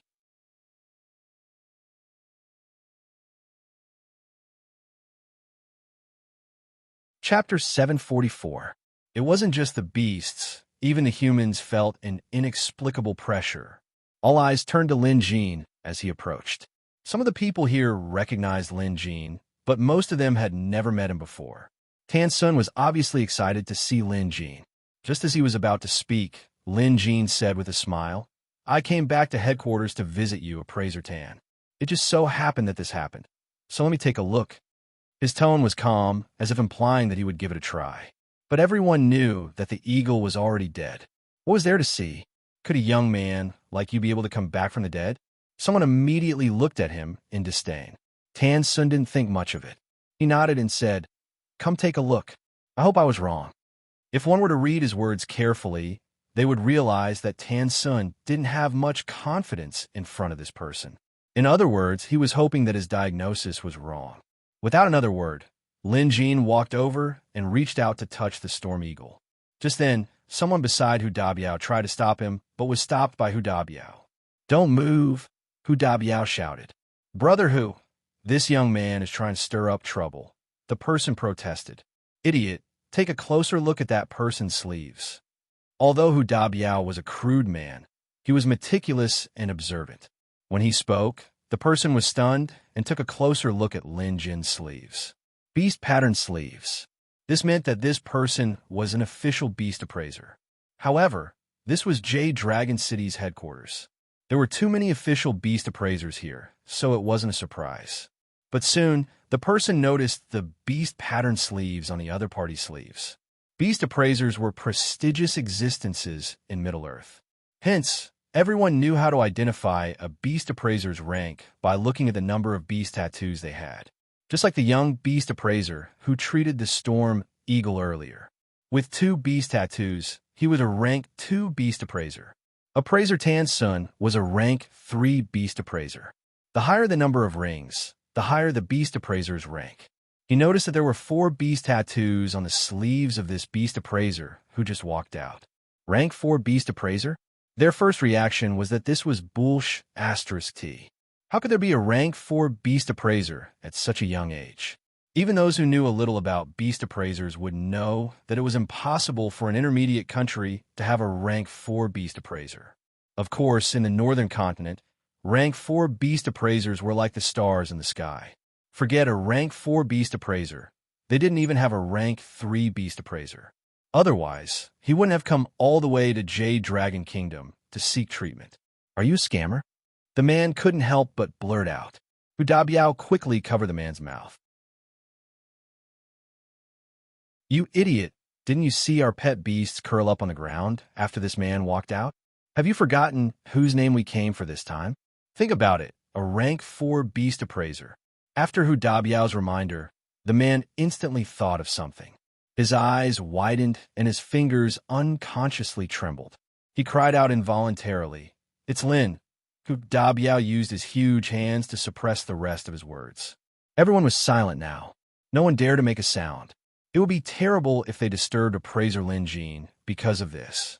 After learning that the young beast appraiser was Lin Jin, Hu Dabiao and the group of northern Mongolians behaved themselves, not daring to make sound. Lin Jin's reputation was too great. In the folklore, Lin Jin was already regarded as an immortal, perhaps even higher. The various legends were extremely exaggerated, so Hu Dabiao and the others couldn't be blamed for being ignorant. Faced with a godlike figure, this was the only reaction they could muster. More and more people began to recognize or realize that this was Lin Jin. Excited, the crowd stared at him in awe, wondering if appraiser Lin had another way to deal with this situation. That shouldn't be possible. After all, the eagle was already dead. Not even a god could save a dead one. However, the moment Lin Jin reached out to touch the Tempest Eagle, a blinding flash of lightning appeared. It was so sudden that everyone couldn't open their eyes. But while they couldn't see, they seemed to have heard the cry of an eagle at that moment. When his vision adjusted, he saw that the eagle that should have been dead was now standing there valiantly, flapping its wings. Everyone was dumbfounded. Meanwhile, Lin Jin had already patted the eagle's head. Then he walked into headquarters with Appraiser Tan, chatting and laughing. Behind them, many beast appraisers followed with excited expressions. Hu Dabiao and the others were dumbfounded. The straightforward northerner suddenly raised his hand and slapped himself on the face. The slap was so loud that it swelled up. That hurts. F***CK. This isn't a dream. He must have thought he was dreaming. Brother, Hu, the Khan's eagle really came back to life. My God, this is a miracle. Many northerners were ecstatic as they cheered loudly. Some even knelt on the ground and prayed to the heavens. Forget the northerners. Even the onlookers were shocked speechless. Without a doubt, what happened today would become another version of the rumor that would spread across the entire Jade Dragon Kingdom and all the other states. But to Lin Jin, this was just a trivial matter. The eagle wasn't completely dead. Lin Jin didn't even need to touch it. He could tell with his beast appraising skills alone. Of course, from a certain perspective, Wind Cloud Eagle was technically dead. There was only a sliver of hope of reviving him, and not just anyone could do it. What Lin Jin did was simple. He used the purple Thunder Divine Needle to electrify the eagle's acupoints, allowing his heart to start beating again. The eagle must have died not too long ago, only a few minutes ago. Hence, the electrification was very effective. Coupled with the purple Thunder Needle's other unique traits, saving this Tempest Eagle wasn't difficult at all, especially for Lin Jin. Inside the Beast Appraisal Association, Lin Jin and Tan Sun were chatting merrily. The young beast appraisers behind them all wore looks of admiration and worship. Forget them. Even Tan Sun was excited and cautious. He no longer treated Lin Jin the same way he used to. Everyone in the beast appraisers community knew that despite being a rank 4 beast appraiser on the surface, Lin Jin's realm had actually surpassed rank 4. Even many beast appraisers in Heavenly Jade Academy were impressed by Lin Jin, including rank 5 beast appraisers. In other words, Lin Jin's beast appraiser rank had probably reached rank 5. Just based on this fact alone, Tan Sun couldn't keep his composure in front of Lin Jin. Other than age, Tan Sun couldn't compare to Lin Jin in any other aspect.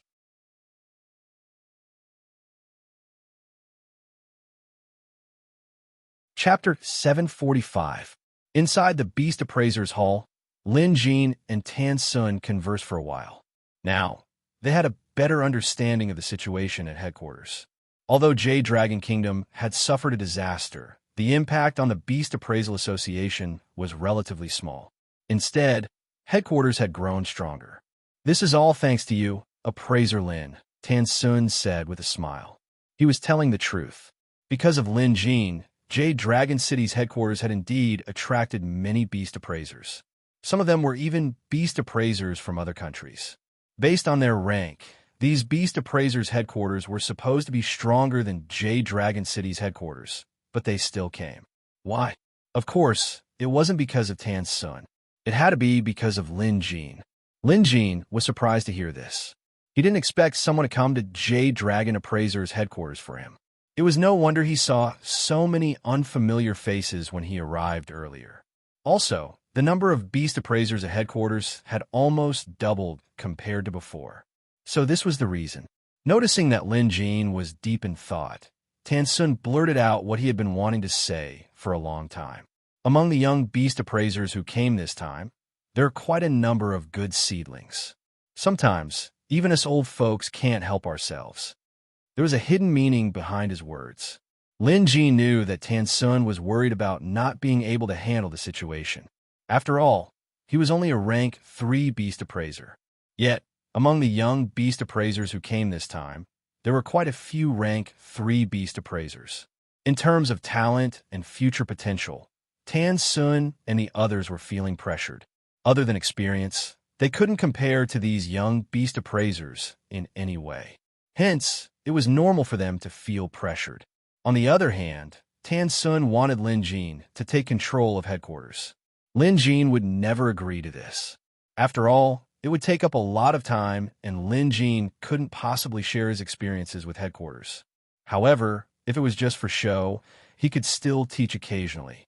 Back at Heavenly Jade Academy, Lin Jin was a teacher, so it wasn't a problem for him to come back and teach the beast appraisers at headquarters.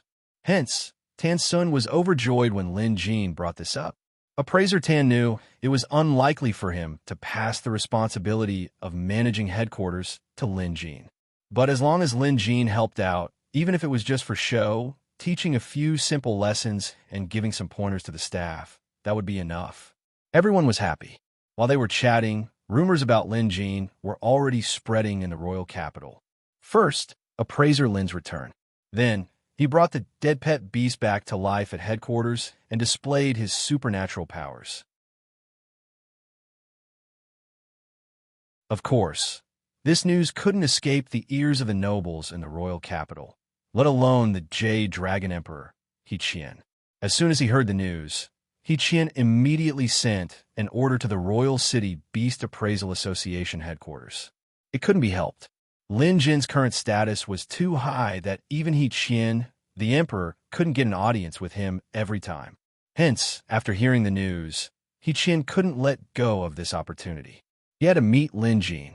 Lower my status? There was no such thing. He Qian knew very well that forget himself, even the emperors of premium countries wouldn't have the chance to meet Lin Jin. The pavilion closest to the water enjoys moonlight first. He absolutely could not let go of this opportunity.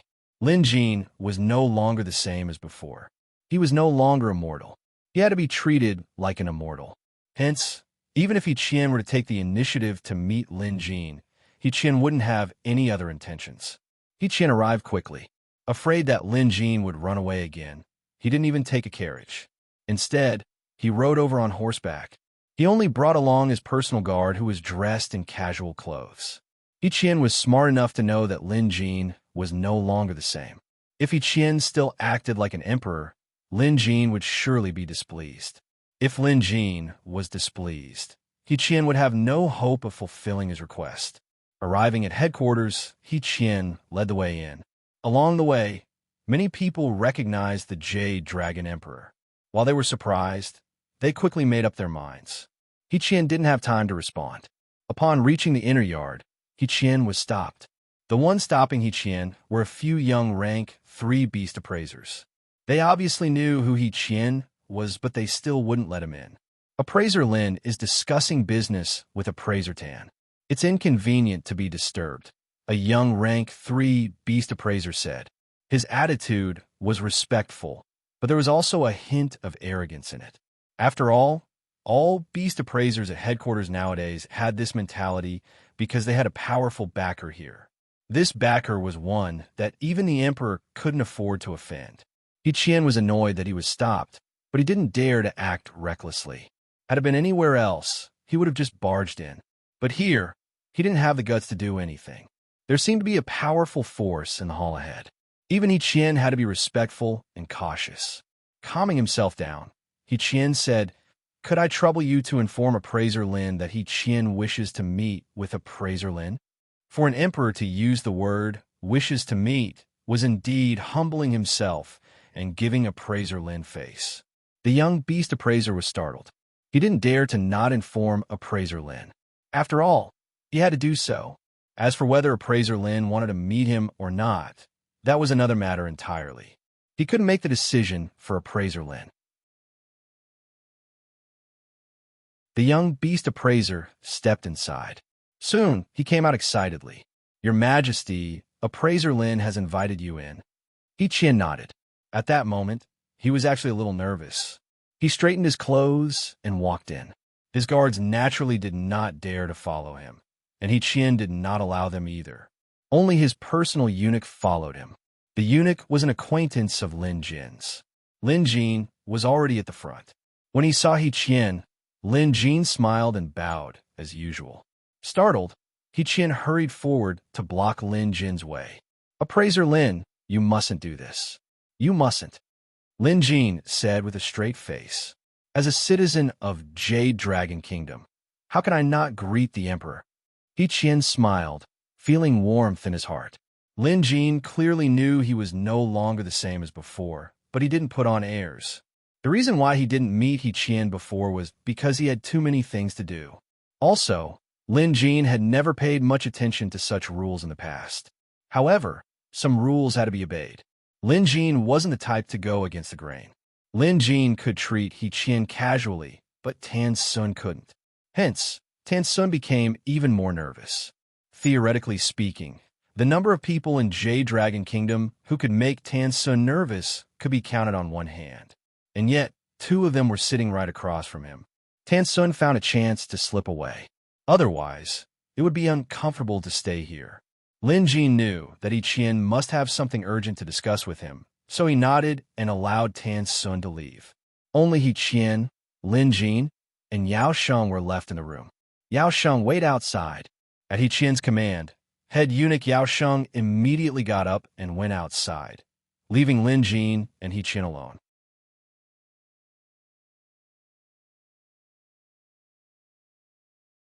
Chapter 746. Appraiser Lin, He Qian has a favor to ask. He Qian cut to the chase. Lin Jin smiled. "Your Majesty, please feel free to speak your mind." He Qian nodded. He understood the man's personality. It wouldn't be good to be overly sentimental, so he asked, "Jade Dragon wants to be promoted to a premium country. Do you have any ideas, Appraiser Lin?" He sounded like he was asking for advice. Lin Jin chuckled inwardly. This He Qian was interesting. For the Jade Dragon Kingdom to be promoted from an intermediate to a premium kingdom, there were several requirements. One of them was to have rank 5 pet beasts, and the more, the better. Lin Jin was the only one who could help with this. "That's simple. I'll just pay a visit to the Jade Dragon lair some other day," Lin Jin said nonchalantly. Lin Jin said nonchalantly. To him, promoting talented jade dragons to rank 5 was no longer a difficult task. He Qian was overjoyed. He was so excited that he didn't know where to place his hands. This meant so much to him. After all, He Qian's lifelong wish was to lead the Jade Dragon Kingdom back to being a premium country. He had worked hard for many years to achieve this goal. Now that hope was right before his eyes, it would be strange if he wasn't excited. After a moment of surprise, He Qian added, "The Jade Dragon Kingdom's promotion ceremony will be inviting all the major countries. It would be great if Appraiser Lin could attend." Lin Jin thought about it. Indeed, he didn't have anything too important to do recently. If he did, it would be waiting for Xu Xiao Lu and finding a way to promote Xiaohua to rank 8. Hence, he nodded in agreement. He Qian was satisfied. In fact, Jade Dragon Kingdom's promotion to a premium country had been going on for quite some time now. However, due to their previous efforts, the results were minimal. With Lin Jin's help, He Qian felt that success was in the bag. Rank 5 pet beasts. With Lin Jin around, it shouldn't be difficult to obtain some evolved rank 5 pet beasts. He Qian estimated that 3 to 5 would be enough. Although this number was still a far cry from the veteran premium countries, He Qian was satisfied. In terms of reputation, Jade Dragon Kingdom was indeed lacking. But as long as Lin Jin was around, many premium countries would acknowledge Jade Dragon Kingdom's rise to power. Now that He Qian's matter was settled, Lin Jin had something else he needed He Qian to do. The expansion of Jade Dragon Appraiser headquarters required the government support. He Qian agreed without hesitation. What a joke! What a joke! He would be a fool if he didn't agree. With Lin Jin around, Jade Dragon Kingdom's Beast Appraisal Association headquarters would surely grow stronger. It wouldn't be a problem for them to establish a Jade Dragon Academy similar to Heavenly Jade Academy. When the time came, it would still be Jade Dragon Kingdom's strength that He Qian was more than willing to support. And so, Lin Jin stayed at headquarters for the time being. Tan Sun immediately found Lin Jin the most secluded courtyard in the area for him to stay in. Lin Jin also told Tan Sun that starting tomorrow, he would be providing medical services at headquarters for an entire month. Every day, he would give out 20 patients. This was to help the association's reputation. When this news spread, Royal City was immediately in an uproar. Appraiser Lin would be working at headquarters for a month, receiving 20 patients a day. Who was Appraiser Lin? It was said that when Appraiser Lin wanted to evolve a pet beast, all he had to do was to touch it and turn it into gold. No matter what kind of beast it was, regardless of its rank, it could evolve immediately. In Appraiser Lin's hands, even dead beasts could be brought back to life. How could they miss such a once-in-a-lifetime opportunity? Immediately, the royal capital's nobles, merchants, and dignitaries rushed over to snatch up the number slots. The number slots would only be issued the next day, but there was already a long queue at headquarters in the afternoon. How many dignitaries were there in Jade Dragon Kingdom? There were too many to count. 20 slots meant that there were too many monks and not enough gruel. Some people thought they were early, but when they saw that there was already a long line in front of them, they trembled in anxiety. Still, they had to queue up. Some people tried to buy a spot, even offering 10,000 gold taels, but only a handful of people were willing to sell. The sky was already dark, but the queue was still growing longer. It had already exceeded the number 20 slot. Puzzled, some people asked the people beside them, why are these people still queuing up when they know they won't be able to get their turn tomorrow? Some of the smarter ones answered, you have to look into the future. If you can't get your turn tomorrow, there's always the day after. Appraiser Lin said that he would be taking charge for a month, so those who could get their turn within 30 days must get their turn. Those who heard this were dumbfounded, but when they came back to their senses, they quickly rushed over to secure a spot at the back. Everything else aside, if they could get Appraiser Lin's number, even if they didn't use it themselves, they could still sell it and earn a fortune, reaching the pinnacle of their lives. Clearly, there were countless smart people like them, which resulted in the queue stretching over 1,000 meters. Of course, Lin Jin heard about this. Lin Jin immediately frowned. He had decided to appraise rare beasts during his consultation. He didn't want to make people line up for a month and he didn't want to cause a commotion because of this either. He had half a mind to give up on this plan, but he realized that words could never be spilled.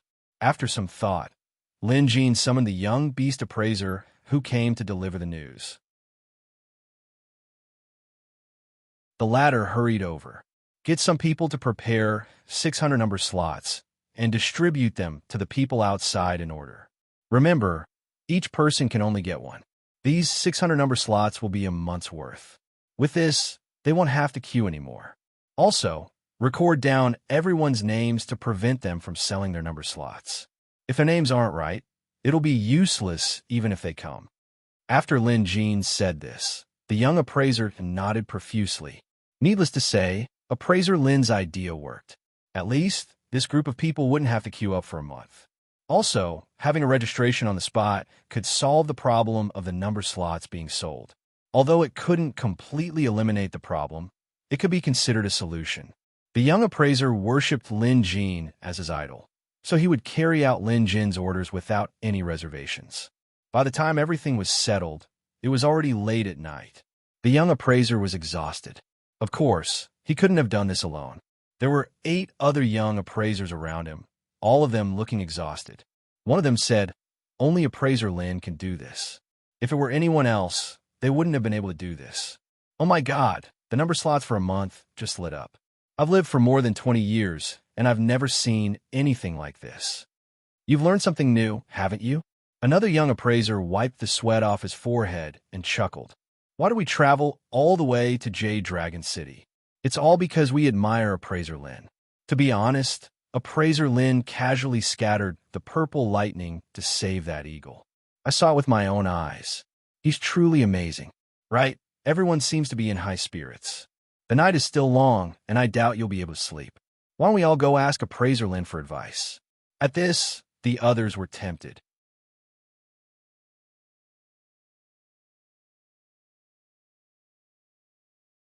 Chapter 747. I don't think that's a good idea. After all, appraiser Lin needs rest too. What if? Some were tempted, but hesitant. After all, it would be rude to disturb him at this hour. Suddenly, someone said, appraiser Lin said he'll be here for a month. It might seem like a long time, but how much free time does he have? He might be fine today, but who knows if he'll be busy tomorrow or the day after. If we miss this opportunity, it'll be difficult for us to consult him again. That was the truth. Why did these geniuses from all over the world come to Jade Dragon Kingdom?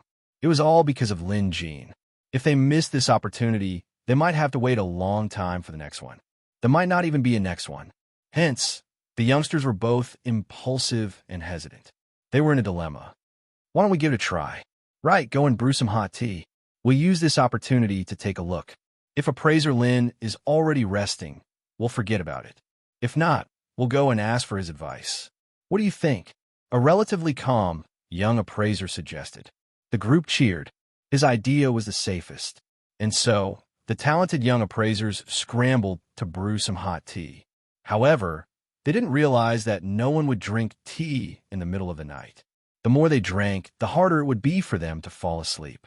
These genius appraisers were clearly experts in beast appraising.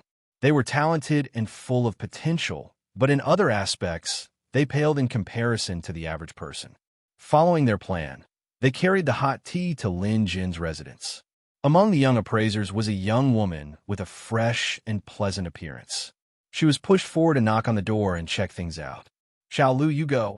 Under their instigation, the young female appraiser had no choice but to carry the tea and approach fearfully. Meanwhile, the others were hiding a distance away, peeking their heads out to observe.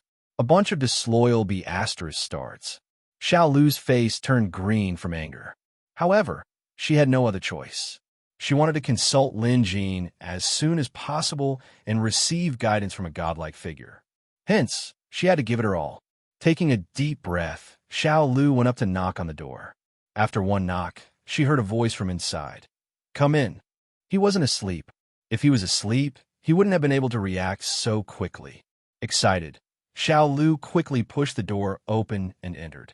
Moonlight shone down on the yard, creating a sense of beauty. Lin Jin stood with his hands behind his back, looking up at the moon as if deep in thought. What happened? Lin Jin turned around and saw that it was a young rank 3 beast appraiser. He smiled as he had met her before.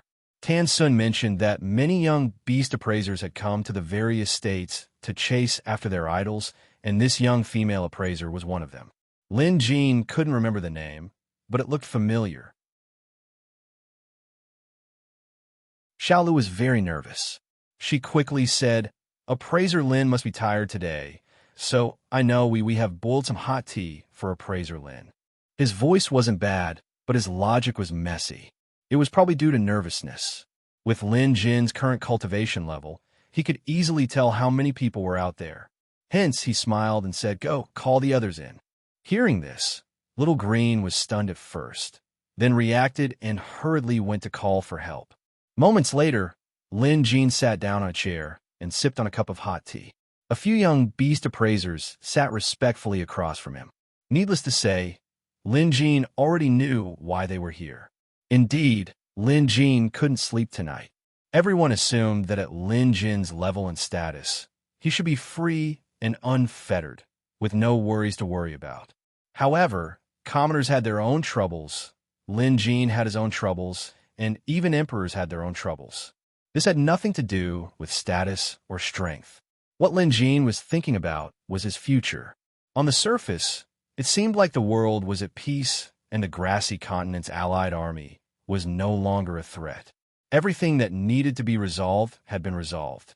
Lin Jin had a rank 7 pet beast, a ghost blood beast, and a spirit-devouring ghost insect that could kill true immortals, a true immortal-level medicinal sword, and the even more powerful 4 Seas calabash.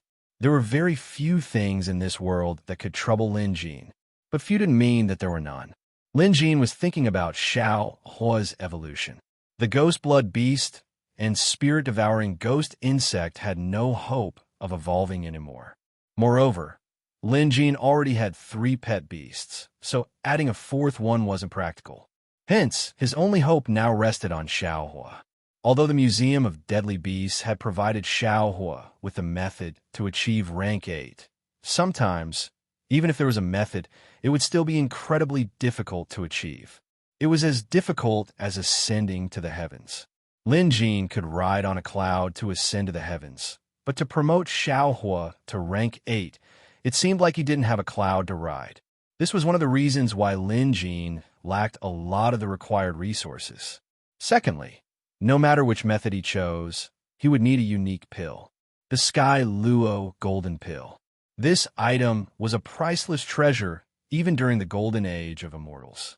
It was extremely difficult to obtain because it was a necessary pill for true immortals to ascend to the unfettered immortal realm. The difficulty of refining this pill was mind-numbingly difficult.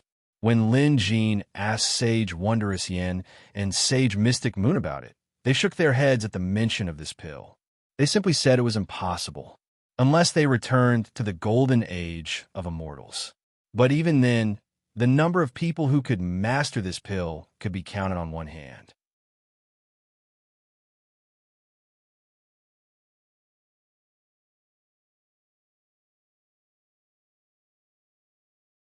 Chapter 748. It's already morning? How could it be so fast? I didn't notice it at all. There wasn't enough time. I still want to hear more. The young disciples wailed, but there was nothing they could do about it. The time was off, and they had to go to their clinics soon, so they couldn't stay here forever. As they walked out, they pondered and digested what Lin Jin had taught them. This knowledge was enough for them to digest for quite some time. Although they hadn't slept the entire night, these young appraisers were excited. They had finally achieved part of their goal for coming to Jade Dragon City's headquarters, and that was to receive Appraiser Lin's guidance. Not only could they learn a lot of valuable knowledge, but they could also proudly announce that they were Appraiser Lin's students after receiving his guidance. Once they went out, they could proudly announce that they were Appraiser Lin's students. This level of identity shouldn't be underestimated.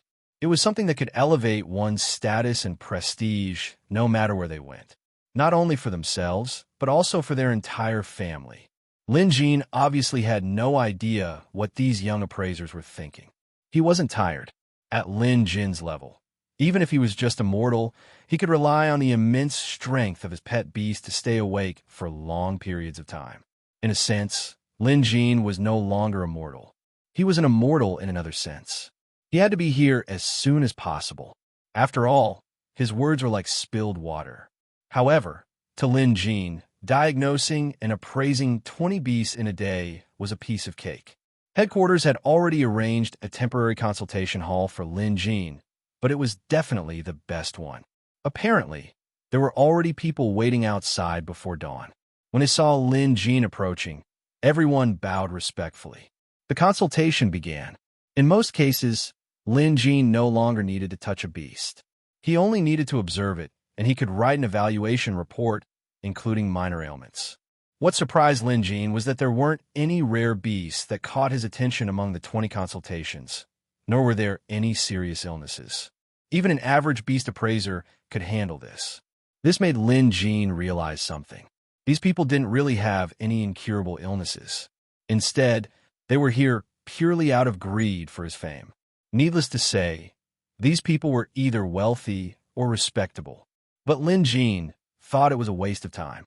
Since other appraisers could handle it, there was no need for him to waste his time. Hence, it took Lin Jin less than half an hour to settle all 20 patients on the first day. For the remaining time, Lin Jin sought out Tan Sun and asked him about the troublesome cases he found hard to solve at headquarters. Every Beast Appraisal Association had these problems, just like the complicated illnesses encountered in medical centers. After all, not all problems could be solved. Tan Sun could tell what Lin Jin was thinking. After some thought, he said, "There really is one.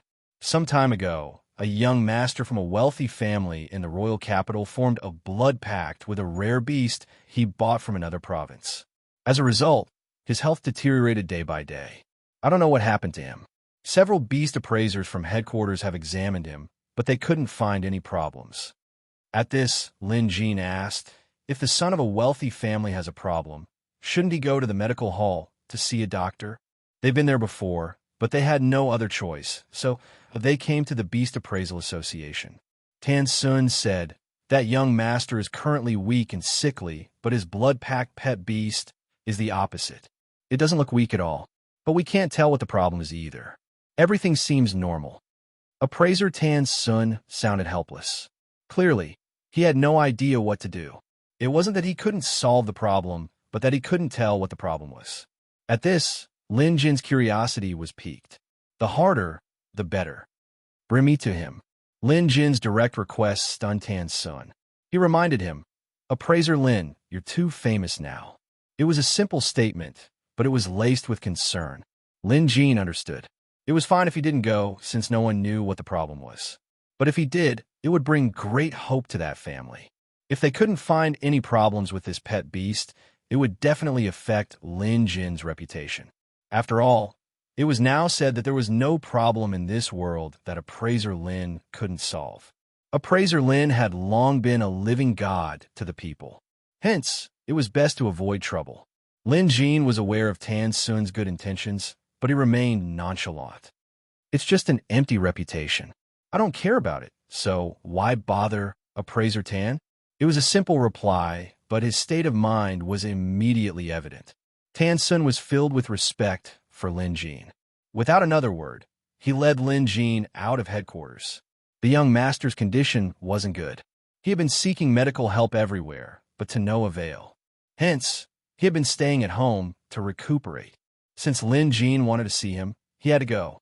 Although he was a young master of a wealthy family, in Jade Dragon City, a simple stomp of his foot could easily attract a group of influential people. There were too many wealthy families like this.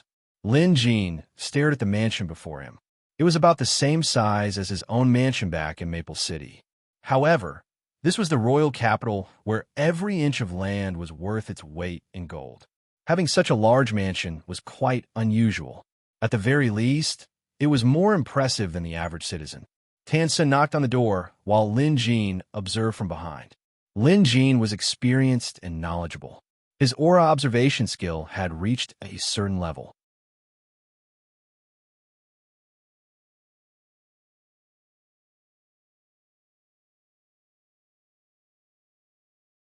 Chapter 749.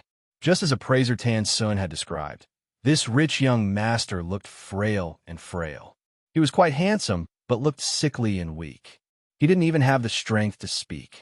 There was obviously a demonic aura emanating from this young master, but it was concealed by a spell, so even an expert wouldn't be able to tell.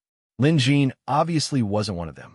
In terms of supernatural powers, even if Lin Jin wasn't at the level of a true immortal, he was at least at the level of an immortal. While the demonic aura concealment spell was decent, it couldn't fool Lin Jin's eyes. Lin Jin had noticed the presence of demonic aura, but when he saw this young master in person, Lin Jin realized things weren't as simple as he thought they were.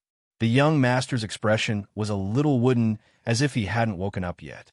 After bowing at Lin Jin, he sighed listlessly. "Appraiser Lin, I'm sorry. My son ended up like this after returning from a trip to another continent. It's my fault for not teaching him well and for neglecting you, Appraiser Lin." The owner was infuriated by his son's nonchalant attitude, but he didn't dare to lash out in front of Lin Jin, so he could only say so. Lin Jin smiled. "It's fine. Your son is just feeling unwell. I don't think he's intentionally neglecting me." The owner was delighted and relaxed at this. Tan Sun had been observing the situation as well, so he leaned over and whispered, "Appraiser Lin, this young master looks even weaker than the last time I saw him. His aura isn't right either." Lin Jin nodded. He had noticed this as well, so he strode over to them. "What are you doing? Don't come any closer." The young master suddenly became irritable as he retreated while shouting at Lin Jin. The group was at a loss for what to do, but Lin Jin remained unfazed as he continued walking forward. At this moment, a butterfly suddenly flew in from outside. This butterfly was much larger than the ones he had seen before, and it was also brightly colored. When it flapped its wings, there was even a stream of light that seemed to be in the form of powder surrounding it. "This is a pet beast my son brought back from a blood pact with him. I heard it's a rare beast too," the owner said. However, he was clearly repulsed by his son's pet beast, because his son had gone out to train, and only after he came back did he change. Sometimes, he felt that his son was like a completely different person. His temperament and personality had undergone tremendous changes. The householder suspected that this had something to do with this butterfly. However, his son treated this pet beast like a treasure, forbidding anyone from getting close to it, let alone doing anything else. Lin Jin had heard from Tan Sun that this young master originally had a pet beast that he formed a blood contract with. But after returning from his training trip, he switched his pet beast to this one.